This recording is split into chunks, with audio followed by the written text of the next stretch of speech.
सारी टेक्निक्स लगा के, इन चारों में से कोई भी लगा के आप चेक कर सकते हो कि हमें प्रॉफिट होगा या नहीं होगा, और सटीक आंसर जो मिलेगा आपको एनपीवी से मिल जाता है। ठीक है जी। तो टाइम वैल्यू मनी को ये कंसिडर करती है, डिस्काउंटिंग टेक्निक्स होती हैं, वो हम सीखेंगे आज। और बाकी जितने क्वेश्चन होंगे जो आपके पैराग्राफ टाइप में क्वेश्चंस दिए हुए हैं, जैसे ये सब क्वेश्चंस हैं, ये ज्यादातर क्वेश्चंस किससे निकलेंगे? एनपीवी से निकलेंगे, पैराग्राफ वाले।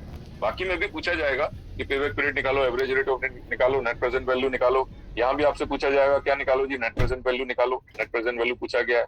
बाकी जो एग्जाम में क्वेश्चन आए उसमें भी क्या है, आपसे पूछा गया payback period, ARR, NPV, pi सब निकालो। तो ये सिंपल जैसे निकालने के लिए बोला जाएगा वो भी इससे सॉल्व हो जाएंगे। उसके अलावा जो इस तरह के क्वेश्चन है जो पैराग्राफ वाले हैं, जो आपको थोड़ा सा लेंदी लगते हैं देखने में और हैं भी, वो जो है आपके वो भी एनपीवी से निकल आएंगे। 2001 में 10 में क्या पूछा गया? Payback period, average rate of return, net present value. 2017 में क्या पूछा गया? पेबैक पीरियड, एनपीवी, पीआई और एवरेज रेट ऑफ रिटर्न। ठीक है। अब हर साल लगभग यही चीजें पूछी जाती हैं। तो ये क्वेश्चन आप मैं आज जो बता दूंगा एक क्वेश्चन, उसमें सारी चीजें दोबारा से रिपीट हो जाएंगी, तो आपको काफी चीजें क्लियर हो जाएंगी। फिर ये जो बचे कुछ क्वेश्चन है ये मैं और बता दूंगा आपको जो एग्जाम में आपके आए हुए। ठीक है। तो हम चलते हैं डिस्काउंटिंग टेक्निक्स पे, उसकी चर्चा करते हैं। उसमें 1 रुपए की वैल्यू 1 साल बाद 1 रुपए नहीं बचेगी। इसको समझने के लिए पहले हम क्या करते हैं, आपको एक फॉर्मूला पुराना आपने कर रखा है, ए इक्वल टू पी 1+r/100। किसी को याद है? To the power n। ये क्या होता था सर? इसकी मदद से हम कंपाउंड इंटरेस्ट। Very good. ये क्या होता था? ये क्या होता था? अमाउंट होता था। ये फ्यूचर वैल्यू होती थी एक तरह से, फ्यूचर वैल्यू। ठीक है। इंटरेस्ट प्लस जो आपको भविष्य, हाँ, जो आपको भविष्य मिलने वाला पैसा है, ये फ्यूचर वैल्यू होती थी। ठीक है। पी क्या है आपका? प्रिंसिपल अमाउंट होता था।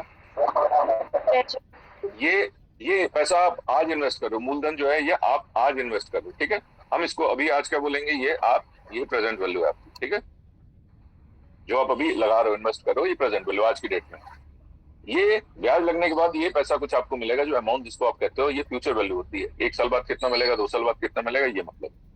आर से क्या मतलब होता था आपका? कुछ रेट ऑफ रिटर्न होता था, कुछ रेट ऑफ रिटर्न, इंटरेस्ट मान लिया आपने। और एन क्या होता था? टाइम होता था, नंबर ऑफ ईयर्स। ये सबको पता है। इसमें निकालते क्या थे कि मैं 1 लाख रुपए लगाऊंगा, 10% के हिसाब से ये रेट है, 1 साल बाद मेरा 1 लाख कितना हो जाएगा, यही तो निकालते थे आप। मतलब जो भी आपका ब्याज होता था, चक्रवृद्धि ब्याज जिसको कंपाउंड इंटरेस्ट आप बोलते हो, वो जोड़ के कितना पैसा हमारा 1 लाख जो है वो 1 साल बाद कितना बन जाएगा, यही तो हम निकालते थे। फिर 2 साल बाद कितना हो जाएगा, 3 साल बाद कितना हो जाएगा, ऐसे ही तो कुछ होता था। चलो हम निकाल के दिखाते हैं आपको कैसे निकलेगा। फॉर एग्जाम्पल, आपने आज 1 लाख रुपए इन्वेस्ट कर दिया, मतलब मेरी जो वैल्यू है, प्रिंसिपल है, वो कितना है? 1 लाख है। ठीक है। और आपसे बोला गया ये 1 लाख रुपए 1 साल बाद कितना होगा, 10% का मेरा रेट है और एन जो है वो 1 है। ठीक है। हम क्या करेंगे? A equal to P 1+r/100 to the power n, और पी हो गया मेरा 1 लाख। ठीक है। इसको अगर मैं ऐसे कर दूं, 1+10/100 टू द पावर 1, ये कितना हो जाएगा जी? 1 लाख इंटू 1 प्लस ये कितना हो जाएगा? 0.1। ठीक है। टू द पावर 1, ये इसको मैं कह दूं 1 लाख, और इसको एलोबरेट कर दूं तो ये क्या हो जाएगा? 1.1 हो जाएगा। हाँ बोलो बोलो बोलो। वो सेम ही है वैसे तो, ठीक है। ये जो वैल्यू निकल के आई, ये होता है future value factor. Future value factor. और ये जो निकला है किसके लिए निकला है? फर्स्ट ईयर के लिए। फर्स्ट ईयर का ये फैक्टर निकल के आया। इससे मैं मल्टीप्लाई कर दूंगा तो मुझे पता चल जाएगा 1 साल बाद मुझे कितना पैसा मिलने वाला। समझ में आ रहा है? ये हो जाएगा आपका कितना जी? 1,10,000। 1,10,000। अगर मेरे से बोला जाता है 2 साल बाद निकालो, ये 1 साल की बात हो गई, मेरे से बोला जाता है 2 साल निकालो, तो मैं क्या करता? इंटू 121 हो जाता, 1.1 का स्क्वायर कर देता। बात समझ में आ रही है? ये दूसरे साल का फैक्टर, 2 के बाद ये सेकंड ईयर का फैक्टर, सेकंड ईयर फैक्टर। ये future value factor first year का था, ये सेकंड ईयर का। अब कितना हो जाएगा जी? सर 1.21 हो जाएगा। 121, 11 का स्क्वायर 121 हो गया ना, 2 के बाद पॉइंट आ जाएगा पीछे से। ठीक है।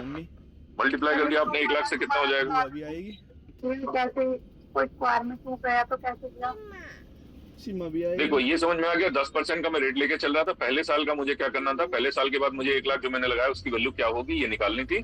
तो मैंने क्या किया, प्रिंसिपल 1 लाख लिया और ये 10 डिवाइड बाय 100 किया, 10 डिवाइड बाय 100 होता है 0.1, इन दोनों को जोड़ दिया और 1 निकाल लिया, 1 पावर 1.1 आ गया। ये इसको बोलते हैं फ्यूचर वैल्यू फैक्टर।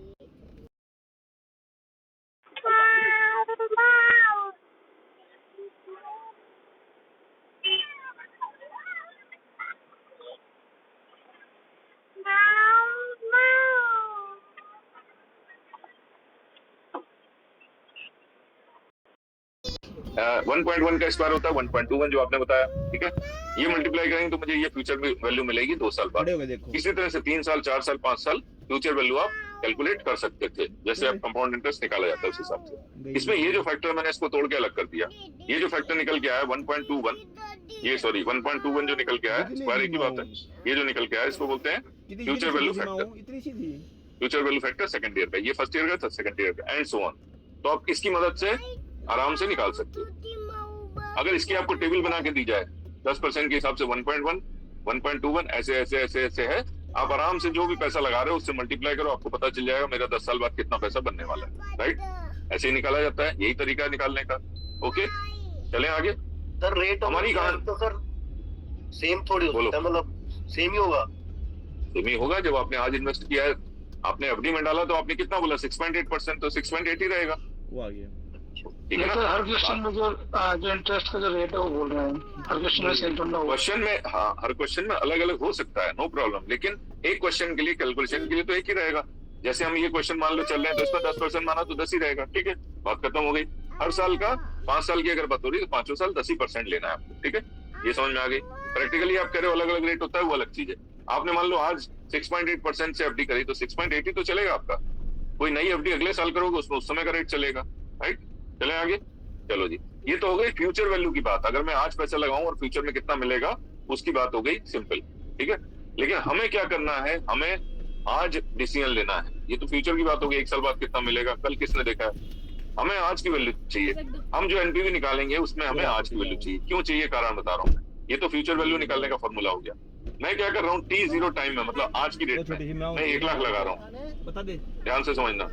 1 साल बाद मतलब T1 मतलब आफ्टर 1 ईयर, मुझे किसी ने कहा मैं आपको 20,000 रुपए दूंगा। T2 2 साल बाद किसी ने बोला मैं आपको 30,000 रुपए दूंगा। T3 उसने बोला मैं आपको 40,000 रुपए दूंगा। ओके, T4 उसने बोला 20,000 रुपए और दे दूंगा। मैंने देखा 40, 70, ठीक है, 90 और 1 10 हो गया। मैंने कहा बहुत बढ़िया, तो मजा आ गया, 1 लाख लगा के 1,10,000 मिल रहा है। लेकिन क्या ये बेनिफिशियल है या नहीं, 1,10,000 की वैल्यू क्या बनेगी 5 साल बाद, 4 साल बाद क्या बचेगी, वो देखना है। तो इसमें हम क्या करते हैं, जो 20,000 रुपए मिल रहा है आपको 1 साल बाद, उसको खींच के लाते हैं इधर। आज उसकी वैल्यू बता दो जी क्या है, ठीक है, उसकी प्रेजेंट वैल्यू बता दो। ये तो आपको फ्यूचर वैल्यू बता दी गई जो मैंने ये कैलकुलेट करी। ए प्रिंसिपल मैं 1 लाख लगा रहा हूँ, 1 साल बाद कितना मिलेगा 1,10,000, 2 साल बाद कितना हो जाएगा 1,21,000। ये तो आप फ्यूचर वैल्यू बता रहे थे, ठीक है, जो अभी तक आपने किया। मैं उल्टा बता रहा हूँ, क्या कर रहा हूँ, मुझे आज की डेट में डिसीजन लेना है। आपको बोला गया LIC वाले ने कि मैं 1 साल बाद 20,000 दे दूंगा, 2 साल बाद 30,000 दे दूंगा, फिर 40,000, फिर 20,000।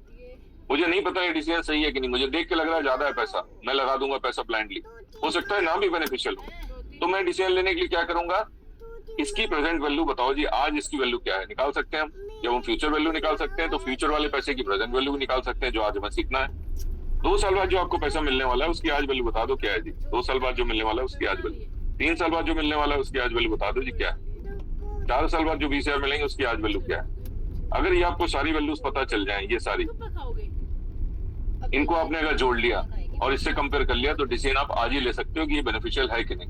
एग्जैक्ट अमाउंट के साथ बता सकते हो। मान लो ये वैल्यू, फॉर एग्जांपल मैं कह रहा हूँ, मान लो ये वैल्यू आ गई 90,000 इन सबको जोड़ के, मतलब इनकी आज की वैल्यू मैंने सबकी निकाली खींच खींच के, प्रेजेंट वैल्यू, और 90,000 आ गई। आप इन्वेस्ट कर रहे हो आज की रेट में कितना, 1 लाख, रिटर्न कितना मिल रहा है 90,000, ठीक है। इन्वेस्ट करोगे कि नहीं करोगे, नहीं करोगे, बोलो।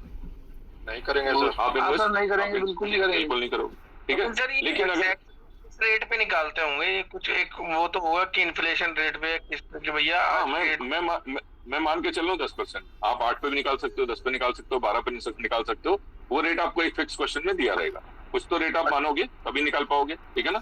मैं 10% मान के चल रहा हूँ, ठीक है। चलो आगे। अगर ये 1 लाख लगा के मुझे 1 लाख लगा के मुझे जो पैसा मिल रहा है सबकी वैल्यू अगर मुझे 1,20,000 मिल रही है तो मेरे लिए ओके है, मैं इसमें इन्वेस्ट कर दूंगा, ये प्रोजेक्ट मेरे लिए बेनिफिशियल रहेगा। बात समझ में आ रही है। तो मैं कर क्या रहा हूँ, जो भविष्य मिलने वाला पैसा है उसकी आज वैल्यू निकाल रहा हूँ, जो भविष्य मिलने वाला पैसा उसकी आज वैल्यू, इसकी वैल्यू आज, इसकी वैल्यू आज। इन पैसे को रिड्यूस करके मैं खींच के कहाँ ला रहा हूँ, प्रेजेंट में ला रहा हूँ। यहाँ मैं क्या कर रहा था, यहाँ मैं अपने 1 लाख रुपए की भविष्य की वैल्यू निकाल रहा था, फ्यूचर वैल्यू निकाल रहा था। अब मैं क्या करूंगा, उल्टा करूंगा, प्रेजेंट वैल्यू निकाल लूंगा। बात समझ में आ रही, उल्टा काम करना है। फॉर्मूला में बताता हूँ, सब हो जाएगा। तो जैसे फ्यूचर वैल्यू के लिए मुझे कुछ फैक्टर मिल रहा था, ये मिल रहा था 1.1, 1.21, उससे मल्टीप्लाई करके भविष्य की वैल्यू निकल रही थी। इसमें भी कोई ना कोई फैक्टर मुझे आसानी से मिल जाएगा, जिससे मैं भविष्य में मिलने वाले पैसे की प्रेजेंट वैल्यू निकाल दूंगा, ठीक है। तो मुझे पता चल जाएगा आज कितनी वैल्यू है। अगर वो 1 लाख लगा के 90,000 है तो ना भाई मैं इन्वेस्ट नहीं कर रहा। 1 लाख लगा के 1,20 मिल रही है तो हम कहेंगे ओके, ये तो प्रोजेक्ट बहुत अच्छा है, बेनिफिशियल है, इसके लिए हम आगे जाएंगे। यही मेथड जो है आपका, ये डिस्काउंटिंग टेक्निक का मेथड है, जिसमें हम प्रेजेंट वैल्यू को कंसिडर करते हैं। निकालते कैसे वो बता देता हूँ आपको, लेकिन आपको एग्जाम में प्रेजेंट वैल्यू फैक्टर दिया भी हो सकता है, दिया रहेगा क्वेश्चंस में, अभी हो सकता है ना दिया हो, तो मैं निकालना भी आपको समझा देता हूँ कैसे निकालते हैं। तो हमारा फॉर्मूला क्या है, P 1 + R/100 to the power n, यही चलेगा, ठीक है।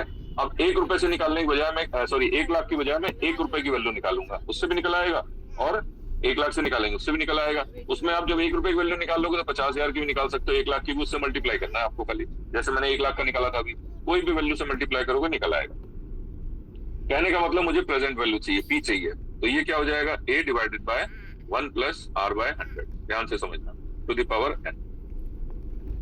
अगर मुझे कोई बोले 1 रुपया, मैं मानता हूँ A की वैल्यू 1 रुपया, ठीक है। अगर A की वैल्यू निकाल लेंगे तो सबकी निकल आएगी ना, जिससे मल्टीप्लाई करोगे निकल आएगी, ठीक है।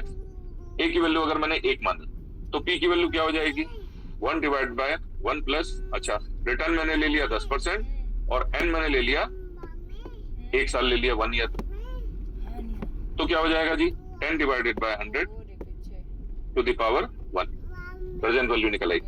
फ्यूचर में जो मुझे 1 रुपया मिलने वाला है उसकी आज वैल्यू बता दो, निकल आएगी। चलो जी, ये कितना हो जाएगा, 1 divide by 1 plus 0.1 to the power 1, ये कितना हो जाएगा, 1 डिवाइड बाय 1.1। समझ में आ रही बात, कोई दिक्कत नहीं है।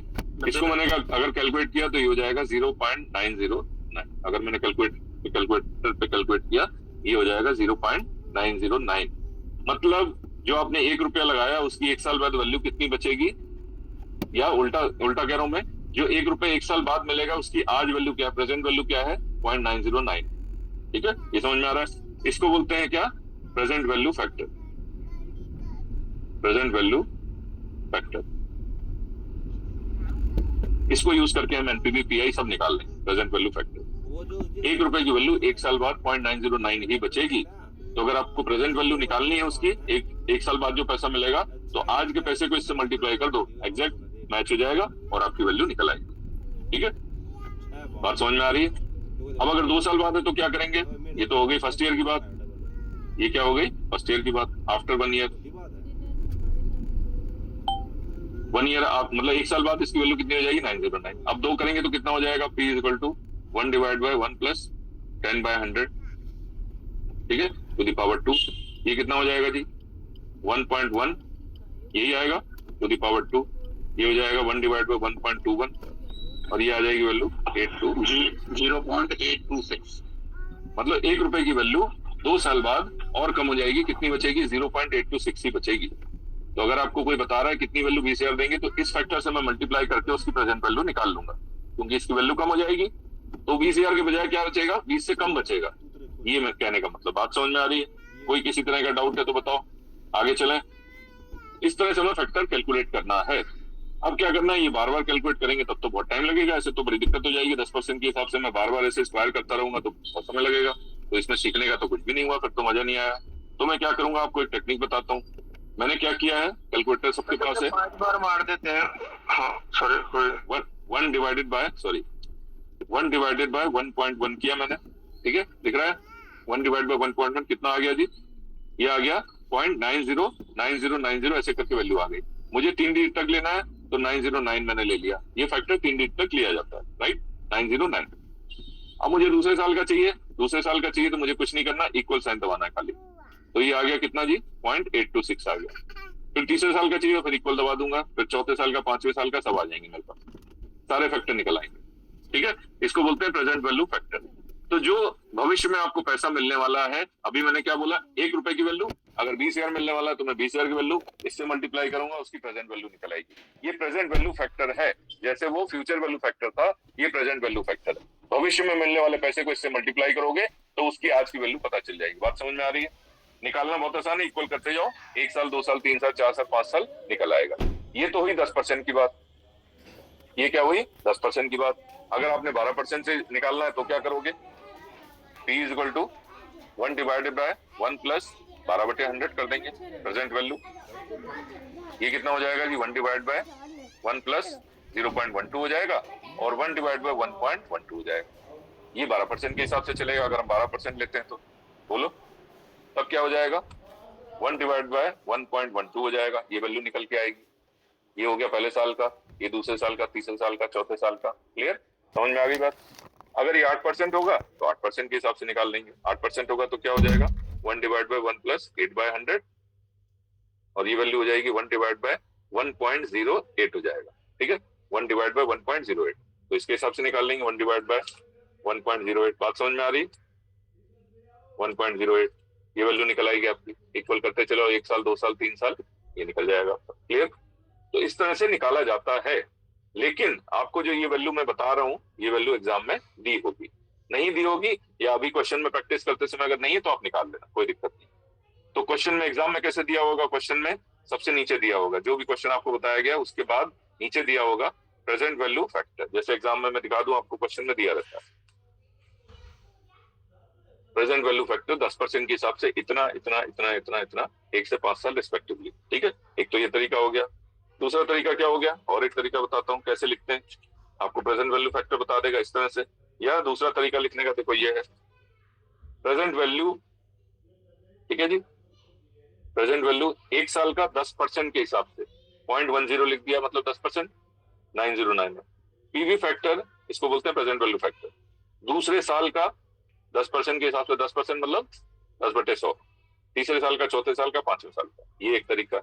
ठीक है, पीवीएफ पहले साल का 10% के हिसाब से ये लिख दें तो ये 0.909। हाँ बोलो बोलो, या लिख दें पीवीएफ 2 पॉइंट के बाद 0 लिखा हुआ था क्वेश्चन में, तो सर जी उसको ईयर समझे क्या, या वो गैप है एक तरह का रेट बताने के लिए?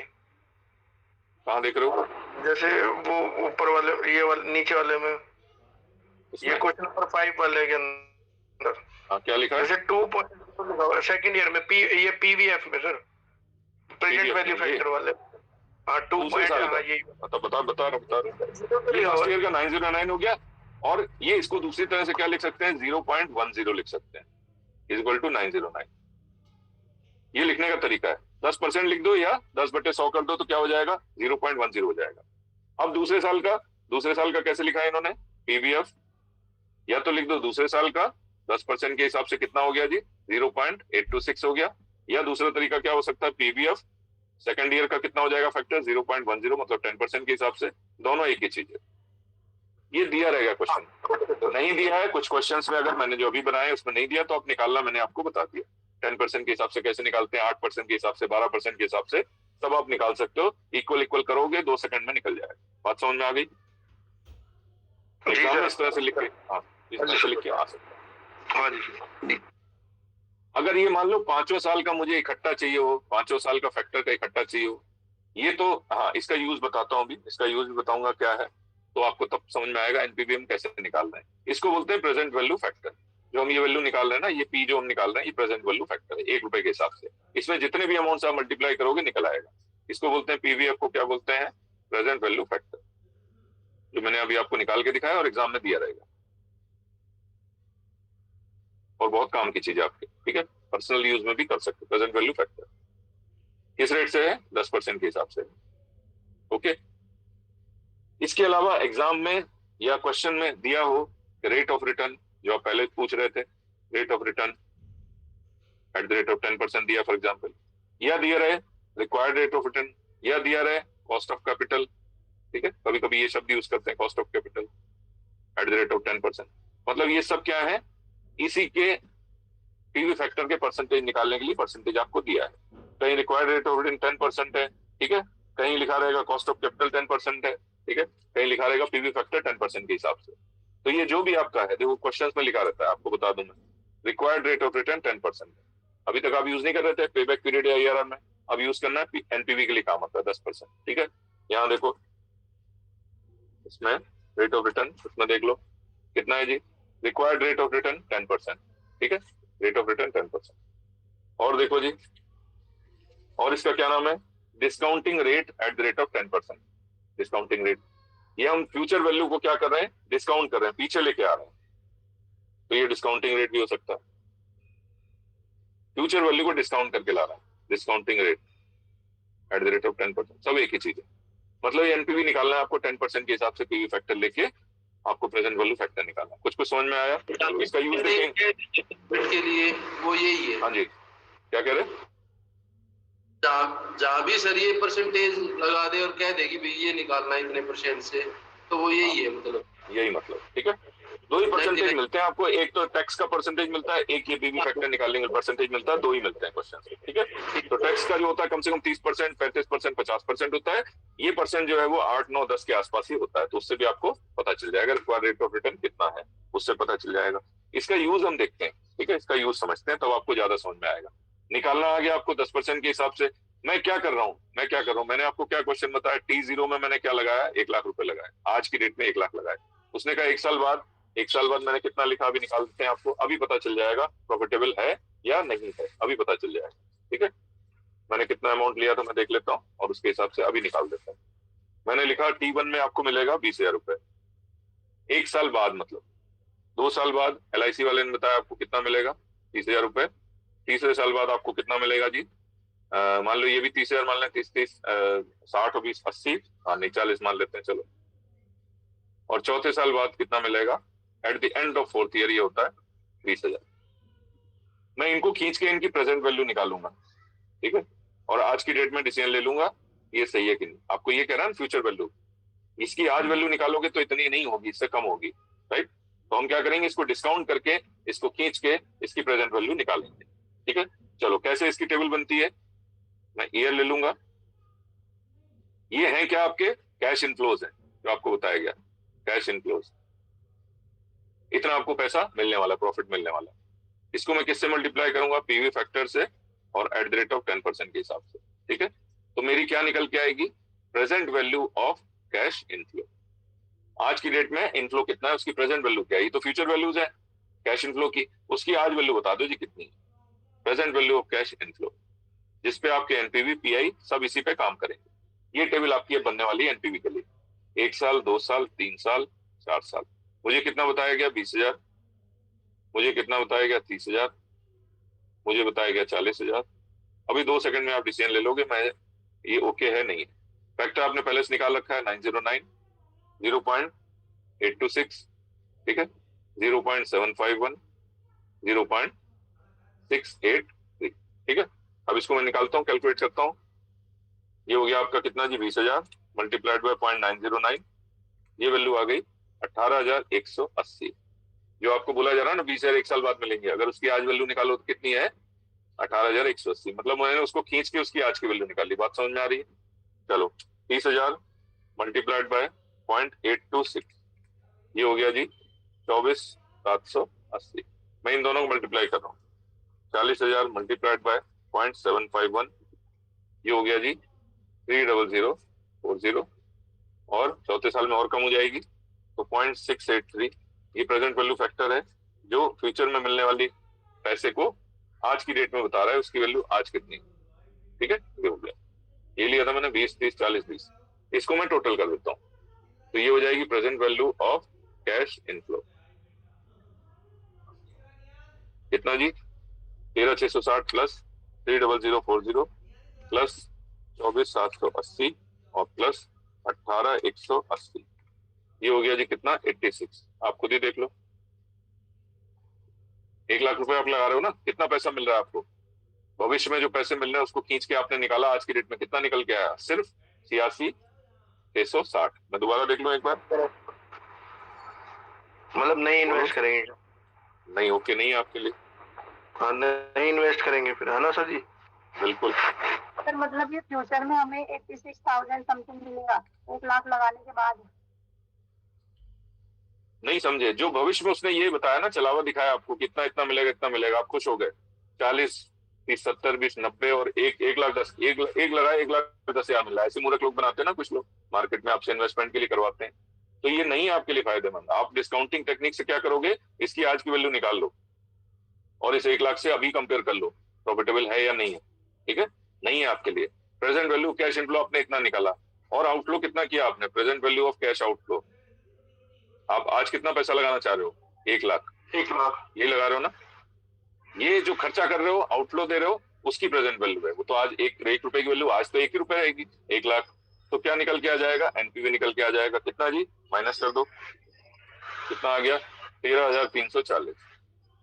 ये negative value I. Project is not acceptable. ठीक है, एग्जैक्ट आपको वैल्यू पता चल गई कितना लॉस होने वाला, 13,340 का लॉस होना है, बिल्कुल एक्सेप्टेबल नहीं है। जब तक ये वैल्यू मेरी इससे ज्यादा ना हो तब तक एक्सेप्ट नहीं करना। बात समझ में आ रही है?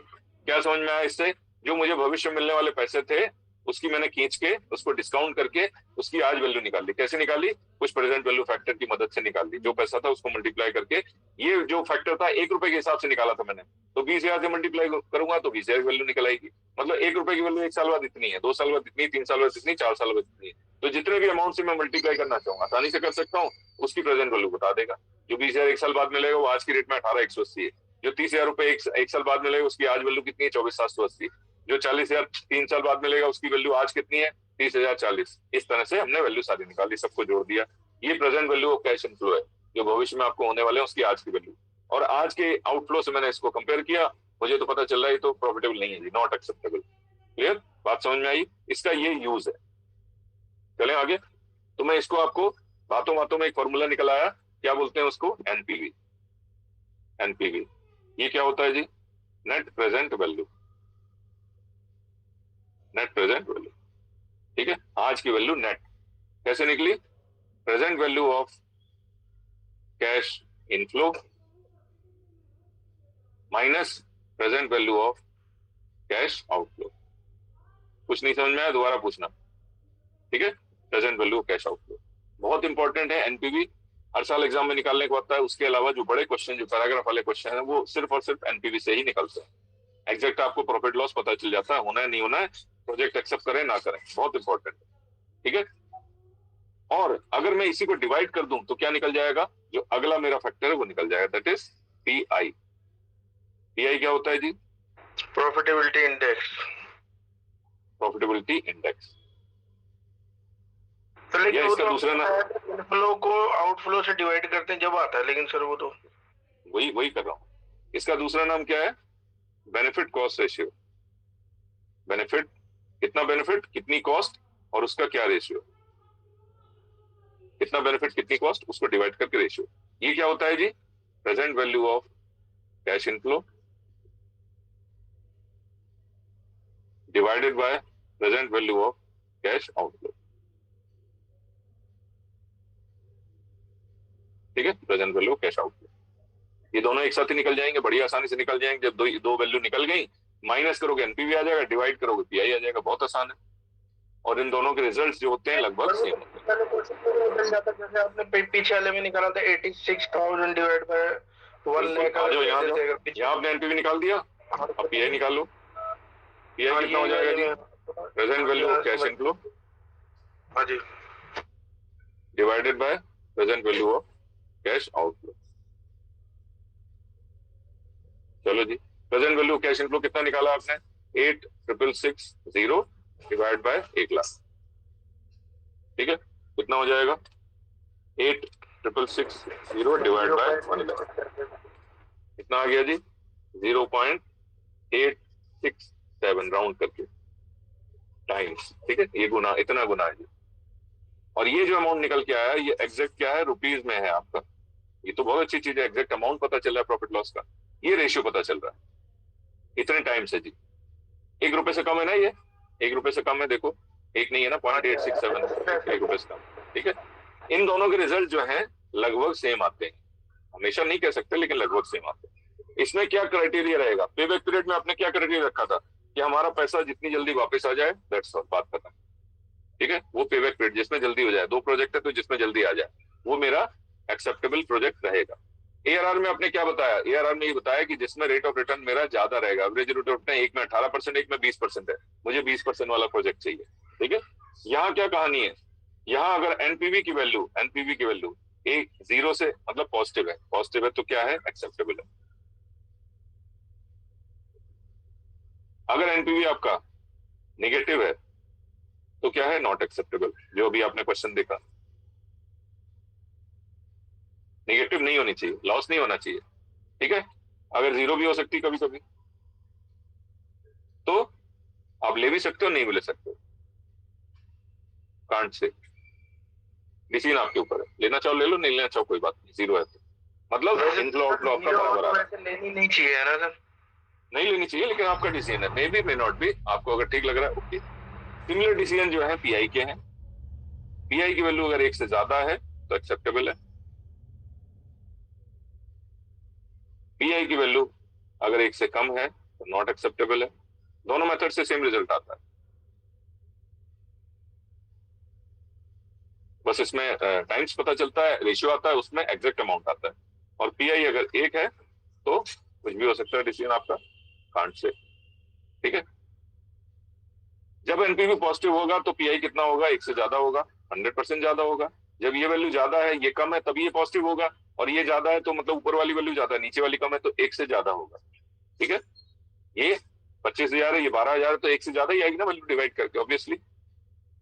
जब ये वैल्यू नेगेटिव है तब क्या होगा, पीआई 1 से कम होगा तो भी नॉट एक्सेप्टेबल है। जैसे अभी आपने देखा क्या है, जब ये वैल्यू इससे कम है मतलब इनफ्लो कम है, आउटफ्लो ज्यादा है, इन्वेस्टमेंट ज्यादा है और इनफ्लो कम है, प्रॉफिट कम है, तो क्या है, 1 से कम आ रहा है, देखो।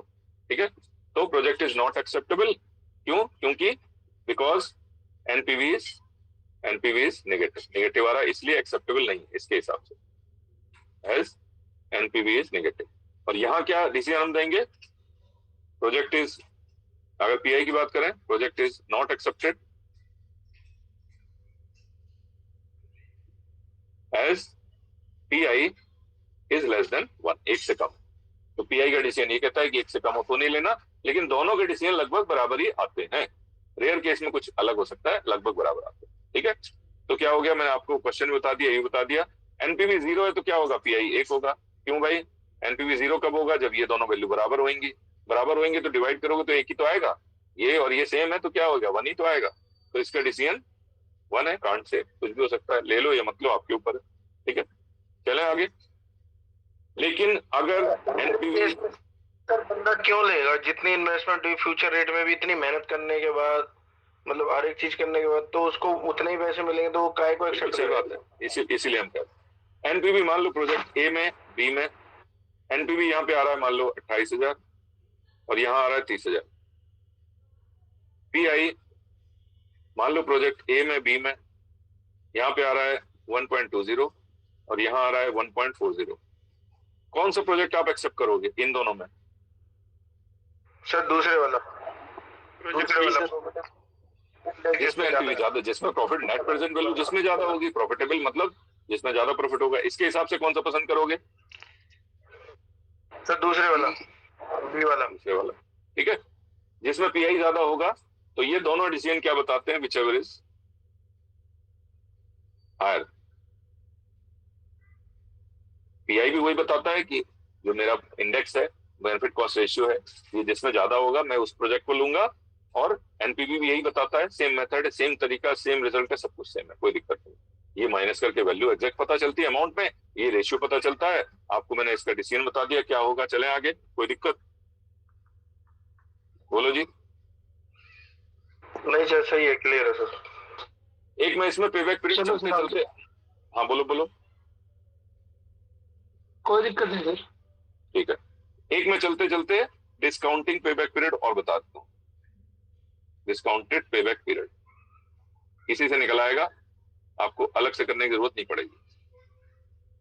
लेकिन कंफ्यूज नहीं होना है, ये वाले से निकालें वो वाले से निकालें, ये मत करना। 99.9% जो आपने पहले निकाला था वही आएगा पेबैक पीरियड।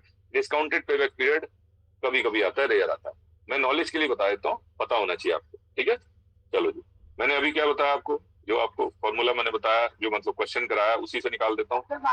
सर जब आएगा तो वो लिख के आएगा कि डिस्काउंटेड पेबैक, बिल्कुल आएगा, डिस्काउंटेड पेबैक पीरियड ही आएगा लिखा हुआ, नहीं तो 99.9% नॉर्मल पेबैक पीरियड आएगा।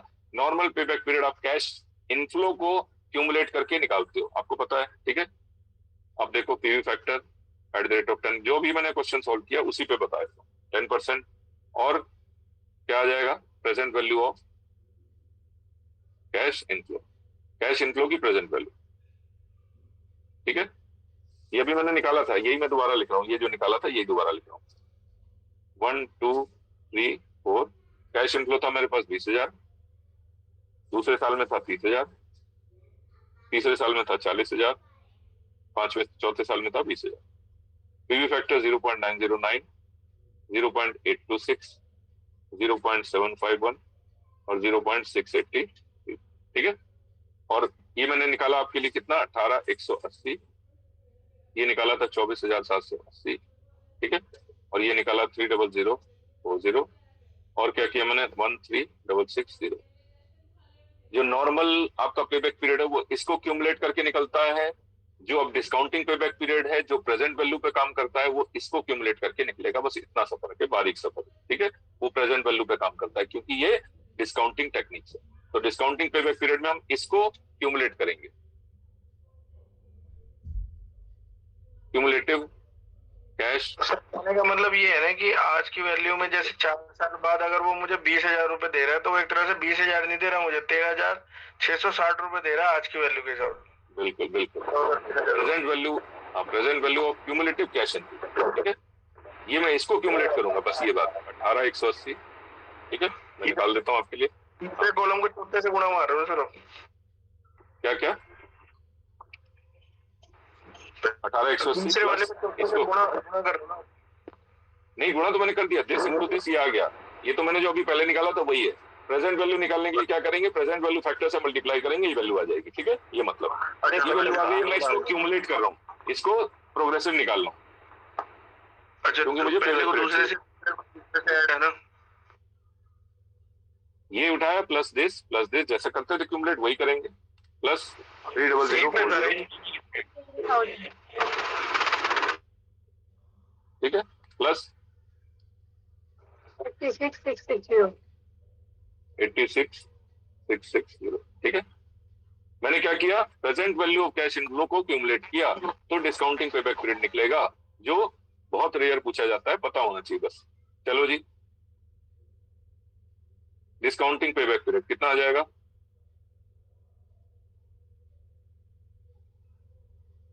मेरा इन्वेस्टमेंट कितना था, सर ये नहीं आएगा, ये तो आया ही नहीं। ये तो आया ही नहीं, ठीक है। एक और ले लूं इसमें, 5-6 साल का भी ले लूं, चलो बना देते हैं इसको। 80 मान लो 30,000 ले लिया मैंने, ये तो बना ही नहीं, क्वेश्चन ही नहीं बना।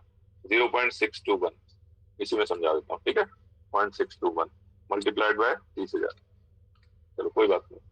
18 अभी भी नहीं बन रही बात, 18 86 और प्लस कितना आ गया 86, कैश इनफ्लो बढ़ा दो सर। हाँ नहीं बन जाएगा, कोई दिक्कत, ठीक है। 30 ले लिया, कितना आ गया 0.621 मल्टीप्लाइड बाय 30,000, कोई बात नहीं, कोई बात नहीं। ये हो गया कितना जी 18,630 और प्लस कर देंगे कितना आ जाएगा 8,660, कोई बात नहीं, 105,290, ठीक है, हो गया। चलो जी, कितने साल, 1 लाख को कन्वर्ट करने में 1 2 3 4 लाख, तो 4 साल तो हो गए। प्लस कितना बचा 1 लाख में से माइनस क्या किया मैंने 8,660, डिवाइड किससे करेंगे, अगली किस्त से, वो हो जाएगी 18,630, ठीक है।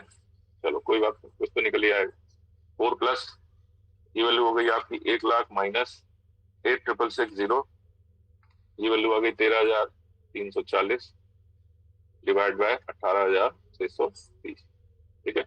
4 प्लस कितना आ जाएगा देख लेते हैं, डिवाइड बाय 18,630,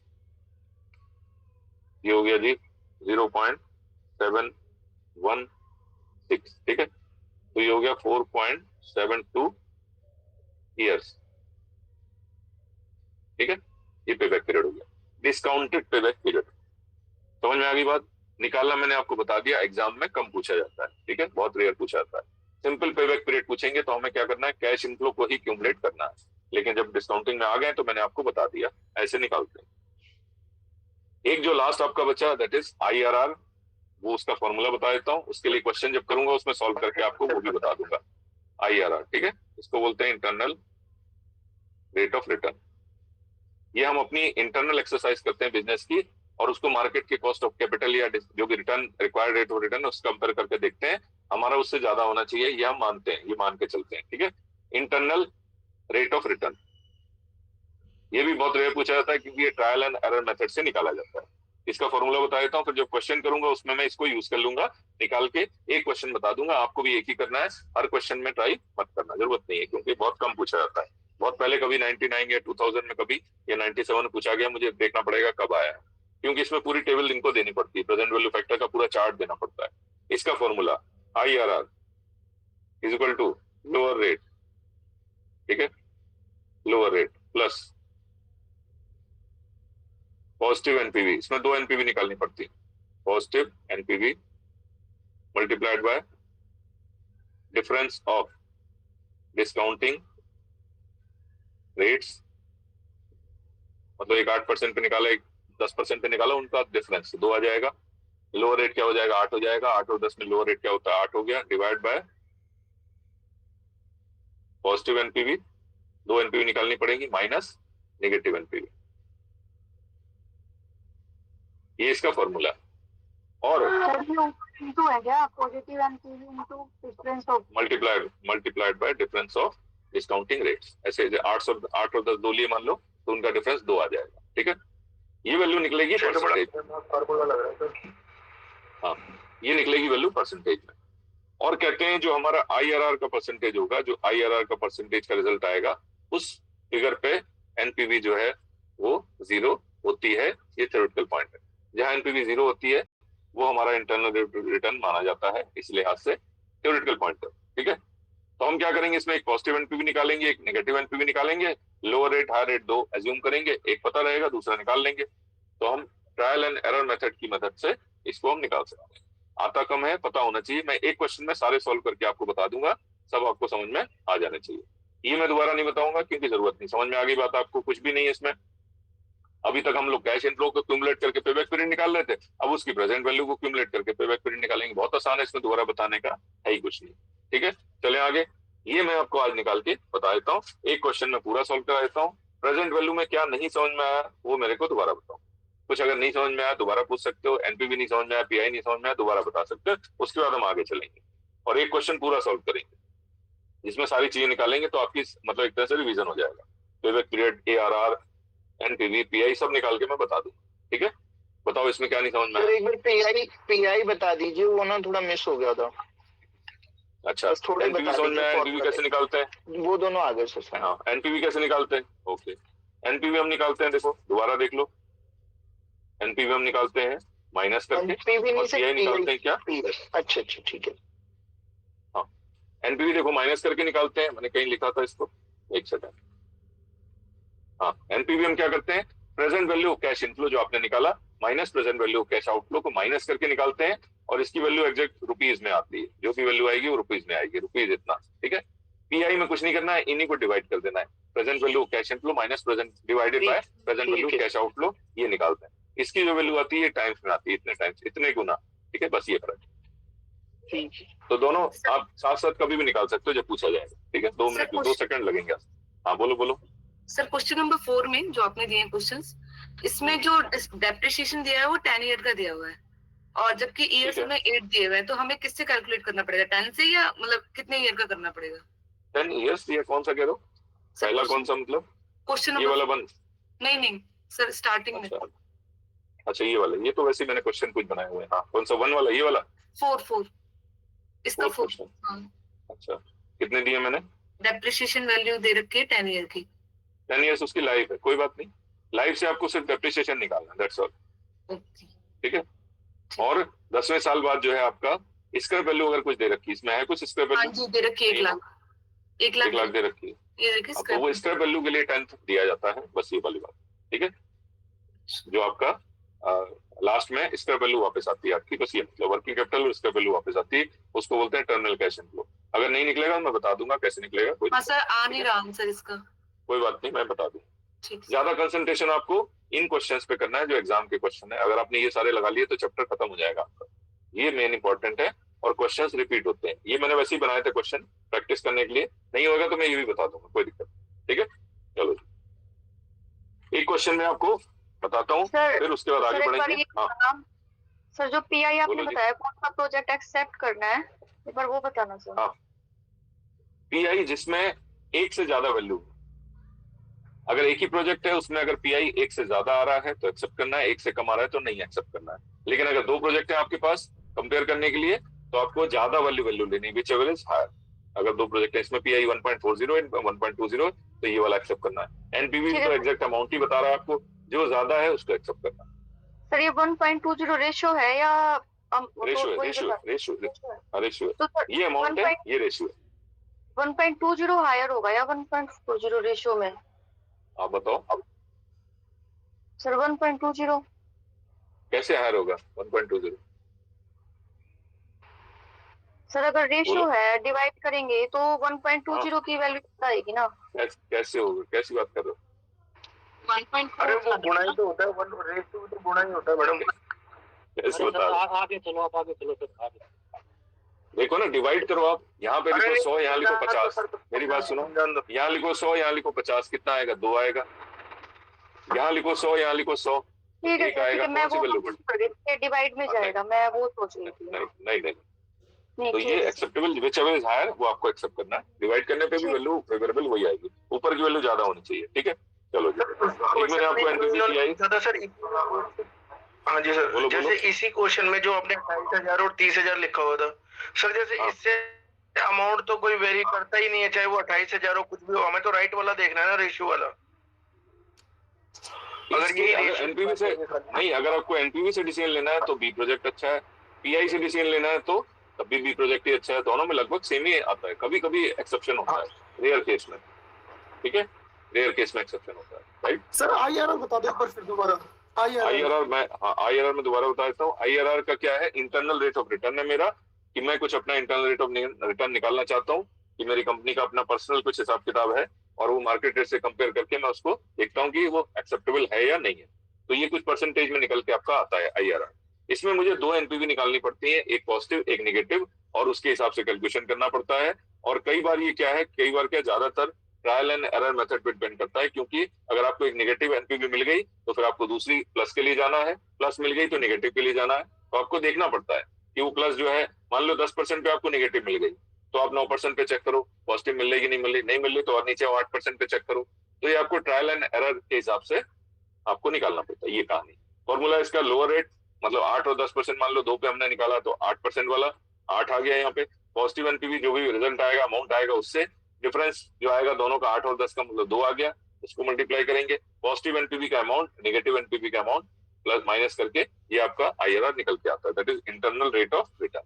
ठीक है, इसको मैं सॉल्व करके क्वेश्चन में बताता हूँ आपको, राइट? और कोई डाउट? एक क्वेश्चन में पूरा सॉल्व करता हूँ, आपको आइडिया होगा, फिर आगे चलते हैं। क्लियर? और अगर एनपीवी नहीं समझ में आया तो मैं एनपीवी बता देता हूँ दोबारा से। बोलो जी। एक सर क्वेश्चन करा दो, सब समझ में आ जाएगा। क्वेश्चन एक करा देता हूँ, चलो ठीक है। एक एनपीवी के लिए क्वेश्चन बता देता हूँ। तो 2004 का जो क्वेश्चन है वो आपका अधूरा है, उसको मैं दोबारा सॉल्व कर दूं या कोई नया क्वेश्चन बता दूं? इसका आपने पेबैक पीरियड निकाल लिया है, एआरआर निकाल लिया है, अब मैं क्या निकालूं? इसका जो एनपीवी पूछा है वो निकाल दूं, तो ये क्वेश्चन कंप्लीट हो जाएगा। ठीक है, सर नया क्वेश्चन करा दो सर। नया करा देता हूँ, चलो जैसा सारी चीज है ना, आईआरआर, डिस्काउंटिंग, पेबैक, वो तो मैं पूरा एक क्वेश्चन, वो क्वेश्चन अलग से बता दूंगा, वो तो एक क्वेश्चन करा ही दूंगा। मैं ये देख रहा हूँ कि सिर्फ एनपीवी निकालने के लिए मैं एक क्वेश्चन बता दूं आपको, ये वाला बता दूं 2017 का। इसमें 2 प्रोजेक्ट है, कोई दिक्कत नहीं, 2 निकाल लेंगे। ठीक है, ये बता देता हूँ, चलो जी। फिर उसके बाद एक क्वेश्चन फुल फ्लेज आपको पूरा बताता हूँ, ये मैं सिर्फ एनपीवी के लिए बता रहा हूँ। क्वेश्चन नंबर 8 आपका जो 2017 में पूछा गया है डबल एग्जाम में, इसको बता देता हूँ। तो सबसे पहले मुझे क्या चाहिए? इसमें कैश इनफ्लो मेरे पास होना चाहिए। क्या कैश इनफ्लो दिया हुआ है? बिल्कुल दिया है, कैश इनफ्लो आफ्टर टैक्स दिया हुआ है। मतलब मुझे पीवीडीटी से वहां तक जाने की जरूरत नहीं कि मैं डिप्रेशन माइनस करूं, ये करूं, वो करूं, वहां तक जाने की जरूरत मुझे नहीं है। Excel company is considering the purchase of machine. 2 machine X and Y are available in the market costing 5 lakh. दोनों जो मशीनें हैं 5 लाख की हैं. इनिशियल इन्वेस्टमेंट या कैश आउटफ्लो या कैश आउटले जो भी कहोगे वो 5 लाख का है. In comparing the profitability of the machine, a discounting rate of 10% is to be used and machine is to be written off in 5 years with nil residual value. इसका value, इसकी residual value या salvage value 0 होगी. 10% के हिसाब से आपको calculate करना है, दैट इज पीवी फैक्टर जो दिया हुआ है क्वेश्चन में. ठीक है. और कैश इनफ्लो आफ्टर टैक्स, मतलब कैश इनफ्लो ही होते हैं. आफ्टर टैक्स जो भी रिटर्न आते हैं आपके पास प्रॉफिट आफ्टर टैक्स और बिफोर डेप्रिसिएशन, उसको कैश इनफ्लो ही बोलते हैं. तो ये आपके पास क्या है, ऐसे ऐसे एक्स और वाई दोनों की दी हुई. अब आप कहो तो एक का निकालूं, दोनों का निकालूं, दोनों का निकाल देता हूं मैं. और मुझे सिर्फ क्या करना है, एनपीवी निकालना है. ठीक है. और ये देखो डिस्काउंटिंग रेट आपको दिए हुए 5 साल के. क्लियर. सिंपल आपको क्या करना है, एनपीवी निकालना है. साथ में पीआई भी निकाल लेना. चलो और बताओ, पीआई भी निकल जाएगा. चलो शुरू कैसे करूंगा मैं, शुरू कैसे करूंगा, तो टेबल इसमें बनेगी. इसमें मैं क्या निकाल रहा हूँ, पहले हेडिंग दूंगा मैं एनपीवी निकालना चाह रहा हूँ जी, एनपीवी. और एनपीवी का फॉर्मूला लिख दूंगा present value of cash inflow minus present value of, आप पूरा लिख देना एग्जाम में, कैश आउटफ्लो. प्रेजेंट वैल्यू पूरा लिख देना, ये फॉर्मूला है. ठीक है. इससे निकालूंगा टेबल. इसमें क्या बनाऊंगा मैं, 5 साल का अलग अलग हिसाब है. ईयर, कैश इनफ्लो दिया हुआ है आपको direct, PV factor at the rate of 10% के हिसाब से पहले ही दे रखा है. मुझे क्या निकालना है, इसकी प्रेजेंट वैल्यू निकालनी है, present value of cash inflow. Right. चलो जी. मैंने क्या गड़बड़ कर दी, हाँ दूसरे पे निकालता हूँ. सर एक्स और वाई दो लेने हैं शायद आप. हाँ 2 प्रोजेक्ट, कोई दिक्कत नहीं. क्वेश्चन नंबर 8 आपका हो गया 2017. तो मेरे पास ईयर तो एक ही है, प्रोजेक्ट 2 है, कैश इनफ्लो. ठीक है. इसमें मैं जगह देता हूँ एक्स और वाई, 2 देता हूँ, एक्स और वाई. उसके बाद मैं ले लेता हूँ पीवी फैक्टर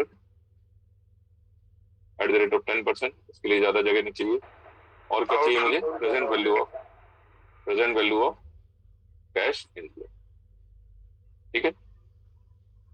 इसमें भी क्या हो जाएंगे, एक्स और वाई 2 हो जाएंगे, कोई दिक्कत नहीं सर. और मेरा प्रेजेंट वैल्यू ऑफ, बोलो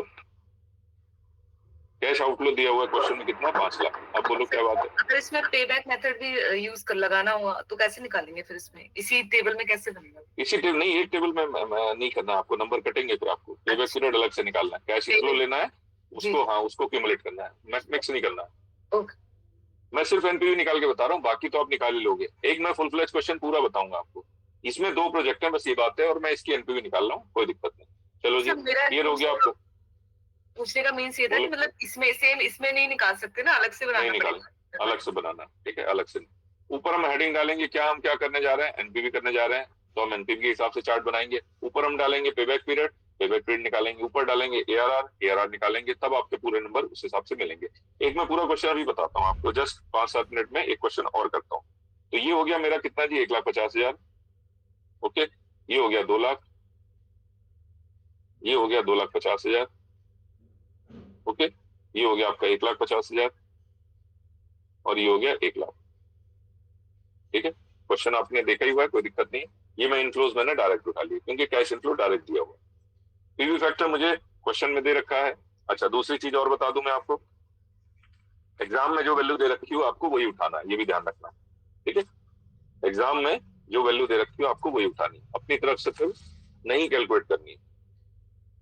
बात समझ में आ रही. जैसे मान लो आपको दिया है present value factor, PV factor 1 साल का 10% के हिसाब से दिया है, 0.91 दिया है, तो 91 ही लेना है जो एग्जाम में गिवन है. अगर ये दिया है 0.9090 समथिंग, 4 डिजिट में दिया है तो वही लेना है. अगर दिया है 0.909 तो वही लेना है. तो आपका आंसर बिल्कुल एग्जैक्ट उनसे टैली हो जाएगा. फिर अपनी तरफ से आपको कैलकुलेट नहीं करना है. अगर नहीं दिया है तो हम 3 डिजिट तक ये वाली फिगर उठाएंगे, ये ध्यान रखना. क्लियर है.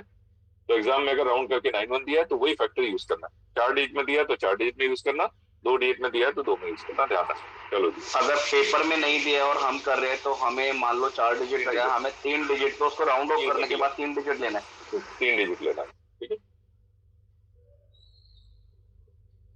ज्यादातर आपको देगा 99% में मान के चल रहा हूँ, 99.9% आपको ये देगा। नहीं देगा तो मैंने आपको निकालना, आपको मैंने बता दिया।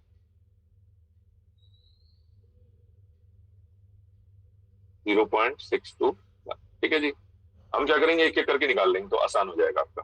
ओके, इसमें मेरे पास जीटी बटन है। एक में और आपको इसका ये कुछ कुछ लग रहा है सर, बीकॉम के अंदर स्टैटिस्टिक्स पढ़ा था शायद, उसके जैसा लग रहा है थोड़ा। जैसा लगे बड़ी अच्छी बात है। तो मैं क्या निकालूंगा मैं, present value of cash inflow. Total भी चाहिए होगा मुझे, और लेस प्रेजेंट वैल्यू। दो पार्ट है, कॉस्ट एंड मैनेजमेंट अकाउंटिंग का पार्ट है सर, मैनेजमेंट अकाउंटिंग का। ये मैनेजमेंट अकाउंटिंग का पार्ट, ठीक है। और ये निकल आएगा आपका एनपीवी, ठीक है। चलो जी, टोटल मुझे चाहिए होगा। एक मैं और आपको इसका फंक्शन बताता हूँ। ये जीटी बटन है, इसमें देखो कहाँ गया जीटी, है इसमें जीटी बटन लेफ्ट में होता है उल्टा, अच्छा इसका कोने पे मेरे में नहीं है। अच्छा ये सॉरी है, इसका यूज बताता हूँ, बहुत यूजफुल है ये जीटी बटन। और आपको बताता हूँ कैसे यूज करना है। देखो मैं यहाँ पे यूज कर रहा हूँ और साथ में टोटल साथ में होता चलेगा। ये मैंने ली पहली वैल्यू 1,50,000, ठीक है। इसको मल्टीप्लाई किया 0.909 से, ठीक है। ये मैंने मल्टीप्लाई कर दिया, वैल्यू जो आ गई इसको इक्वल साइन से मैंने देख लिया, कितना आ गया जी, ये आ गया 136,350, ठीक है। मैं इसको इरेज नहीं करूंगा, एज इट इज पढ़ा दूंगा। अब मैं इसी का दूसरी वैल्यू कैलकुलेट कर दूंगा, 2 लाख मल्टीप्लाइड बाय 0.826 इक्वल दबाऊंगा, क्या वैल्यू आ गई मेरी, सब स्टोर हो रहा है इसमें, ठीक है। तीसरी वैल्यू क्या है जी, 2.5 लाख है, 2,50,000 मल्टीप्लाइड बाय 0.751 इक्वल टू, अगर आप समय बचाना चाहें, ठीक है जी। तीसरी चौथी वैल्यू 1,50,000 मल्टीप्लाइड बाय 0.683, ये आ गई जी 102450, ठीक है। और है लास्ट में 1 लाख मल्टीप्लाइड बाय 0.621, ये वैल्यू आ गई मेरी कितनी, 62,100, ठीक है। और मैंने क्या किया, सिंपल ग्रांड टोटल कर दिया, तो मुझे इसका टोटल मिल गया कितना जी, 653850, राइट। 68 दोबारा बताना कैसे किया, दोबारा कैसे बताओ मतलब सर। हाँ देखो, इस वैल्यू को इससे मल्टीप्लाई किया। हाँ देखो, मैंने एक पहली वैल्यू क्या करी, 1,50,000, 1,50,000 को इससे मल्टीप्लाई किया, ये लिखा, कैसे लिखा, 1,50,000 मल्टीप्लाइड बाय 0.909 इक्वल दबाया, जो वैल्यू आई वो यहाँ लिख दी, ठीक है। इसको इरेज नहीं किया, एज इट इज, ना प्लस माइनस कुछ नहीं किया। अब दूसरी वैल्यू उठाई मैंने, 2 लाख मल्टीप्लाई किया किससे, 0.826 से, इक्वल दबाया, ये अमाउंट लिख दिया। ऐसे करते करते करते लास्ट जो फिगर आ गया आपकी, आपने जीटी दबा दिया, तो ये इन सब वैल्यूज का टोटल अपने आप ओके आ जाएगा जो हमें चाहिए। अदरवाइज आप क्या करोगे, ये निकालने के बाद फिर टोटल करोगे, होता है ना ऐसा, तो ये जीटी से आपको मदद मिल जाएगी। चलो जी, अगली वैल्यू उठाते हैं, थोड़ा समय आपका, क्योंकि कॉस्टिंग में समय कम होता है। ये है वैल्यू आपकी कितनी जी, 50,000 है। ये है आपका 1,50,000, ये है 2 लाख, ये है 3 लाख। इसके बाद एक पूरा क्वेश्चन में और कराऊंगा, कोई दिक्कत नहीं, ओके। अब इसमें हम निकालते हैं क्या, 50,000 वही फंडा, 50,000 इंटू 0.909, ये मैंने निकाला, इक्वल दबाया, कितना है जी, 45,450। कुछ नहीं किया, कोई छेड़छाड़ नहीं करी कैलकुलेटर में, दोबारा दबाया आपने, क्या 50,000 मल्टीप्लाइड बाय 0.909, ये आ गई वैल्यू कितनी, 45,450। फिर हमने क्या किया, 1.5 लाख को मल्टीप्लाई किया 0.826 से, जो वैल्यू आई वो लिख दी, दैट इज 123,900। तीसरी वैल्यू क्या है जी, 2 लाख है, 2 लाख मल्टीप्लाइड बाय 0.751, ये वैल्यू आ गई आपकी 150,000। तीसरी वैल्यू है 3 लाख मल्टीप्लाइड बाय 0.683, ये वैल्यू आ गई आपकी 204900। लास्ट में